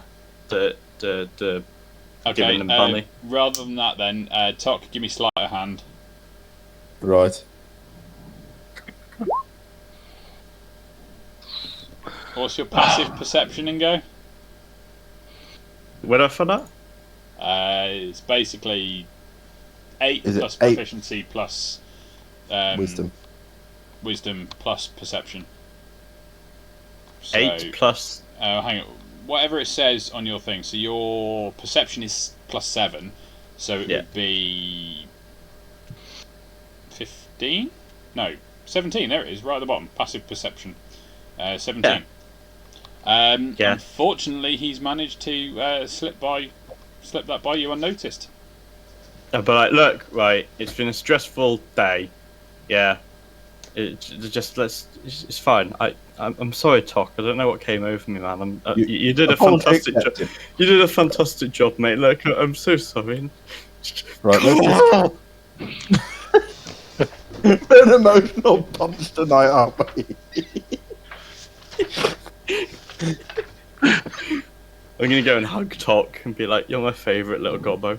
Thank you. Don't tell I look at Ingo and put my arms out for a hug. I'll openly tell. No one is hugging you. In fact, every hug you give to somebody, I'm charging you 5 gold pieces. Hug attacks. Yep. Right, what are we doing? Right, I think we'll get the heavy. So essentially, here's the hammer, and then imagine like that's the cart end, and it can hang off it a bit like that, yeah.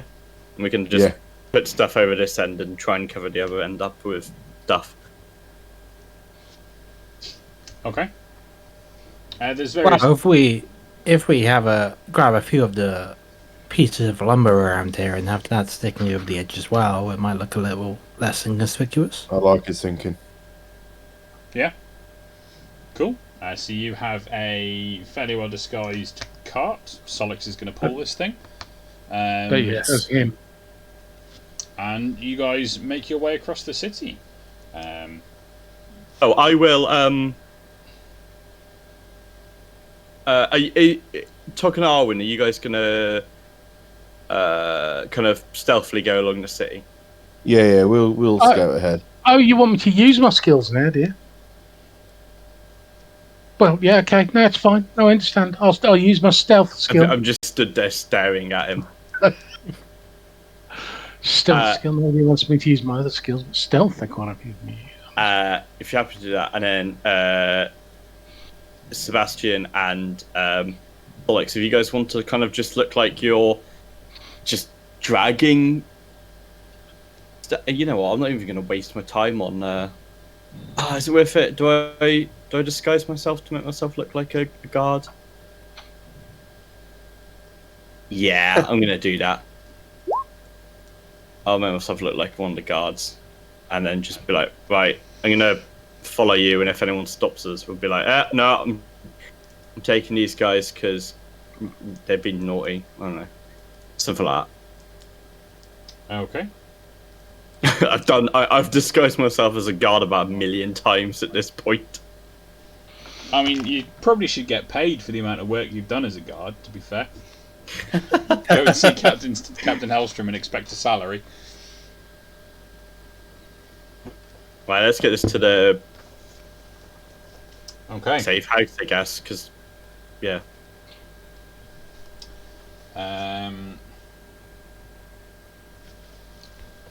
Making your way back across the city, then you have on the other side of the quad. There's a guard checkpoint.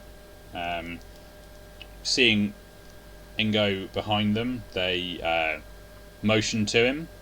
Was there a particular rank on your uniform? A slightly higher looking one. Something like a sergeant, or one that would just get past without having to worry. Okay. Like, and as you make your way past the checkpoint, you nod. You're nodding at the guards there, sort of a bit of a wink to say you're watching them and observing them, and they let you past without any inspection. But as you are heading down to the closer to the waterfront, you've made your way through this side of the quad, down here, and then heading more across the city, taking a bit of a circuitous route so that you're not followed. You come down to the waterfront, moving along behind some of the buildings this way, passing close to Captain Kurgan's, and then getting ready to head up to your safe house, when looking down the docks you see a familiar face, the feisty and grizzled Gunnar Waddock. Apparently he is engaged in an argument with a man standing on a massive iron reinforced wagon. The man is very much broader and heavier version of Gunnar himself. It seems they are quarrelling over a broken wheel that has immobilised the wagon. The wagon is on the docks next to the river wharfs. It has 4 burly Ordic draft horses hitched to it, and its wares are piled high and covered in a heavy canvas drapery, secured by several chains. As you move on by, or as you're approaching, he greets you with a smile and introduces his barrel-chested older brother, Rorgan, who stays up on the wagon and quietly peers down his nose at you. Right, we're quite. We're on a. Actually, I look like a guard right now. So yep. You stayed behind the convoy. So at the moment, it's Solix and the new guy that he's not met. So Solix, he waves at you. Mr. Waddock, always a pleasure. How are we, sir? All good, all good. Getting ready to get out of the city, to be fair. Well, us too. We're just manoeuvring some metal work from one place to another on the behest of a friend of ours. Once we've done that, I think we're going to be packing up ourselves. Well, I hope you make it out of the city in one piece. It was a pleasure doing business with you. I will I'll let you be on your way. You carry on, Mr. Waddock. Have a wonderful night. As you move past, he takes his hat off, wipes beads of sweat from his forehead, and goes back to trying to fix the wagon. You turn up the street towards your safe house, and before long you get back there without any real issue. On the way through, you heard some various conversations crop up as you were going past. You paid them no mind at the time, but relaxing that evening, all back in the safe house, their words sort of come back to you, and a few of the conversations just stick out slightly. One of them being, "It'll only be a matter of time before the Elder closes the waterways and secures the city altogether. Come, my dear, let's leave this place." Another one. Now you'll have to excuse me on this one while I try and read the pronunciation, because if I screw this up, it's going to be hilarious. I believe in you. Yeah, I don't. Right. Oh yeah, he's got an army approaching the city. No? I think there's going to be a war. That was very good. That sounded a little bit like when what was his name? Galfor. Galtar. Galtar. Yeah. Steady. Dead. Steady. Another one was I seen Inquisitors running off from the cathedral before it burned. I did. I swear it on me dead pappy's watery grave. And the last one that sticks out to you, my cousin's in the watch, and he told me he's seen some fiendish looking things with the Elder up there in the citadel. but nobody dares say a word, else they disappear. That's why I'm taking control of myself, of making myself scarce. You know, before I get scarce against me will and all. Okay. Yeah. Well, hopefully, while we're sat here, Alexia at some point will turn up because she seems to know where we are. And we've got what she needs. Both things that she needs, actually. Or at least a knowledge of where one of them is. Yeah. You haven't given it the sword yet, have you? We buried it, but we haven't been and got it or anything. No, it's fine. Just a query. Okay. I think She said she'd be in contact with us in all due time, so I think we're good to sit and wait. she did. No worries. I think we'll call it there for this evening. Thank you very much, everybody. One bit to note is you can all level up to level 6. I get to attack now! I get to attack as well. Yeah! So, Ace, I could just be like a. Say hello to my little friend! I can pick twice as many pockets. You mean I- still 0? I get- Because 0 times 2 is still 0, Arwen. Okay, I'm not playing anymore.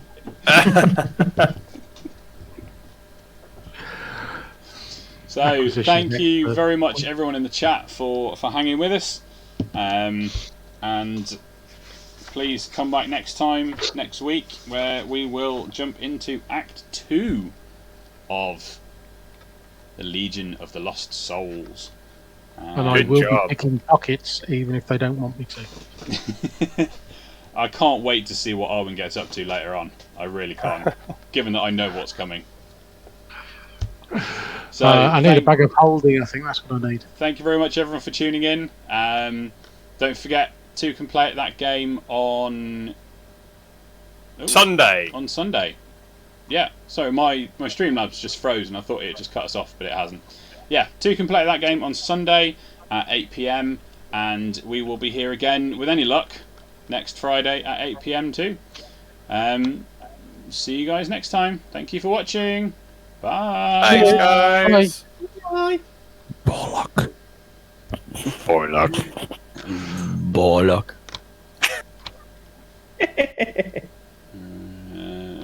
Streamlabs is being really slow. It may have moved the stream. It may not have done. I don't know. Is anybody still watching the stream? Yeah, I'm watching the stream. It's still live. It's still live. Yeah. The Streamlabs is being... Really, it's showing the videos, like live. It's showing me the feeds, but it's not letting me click on anything. We're still on live, even though we're not meant to be. I don't quite know how to fix it. I don't just want to close down stream.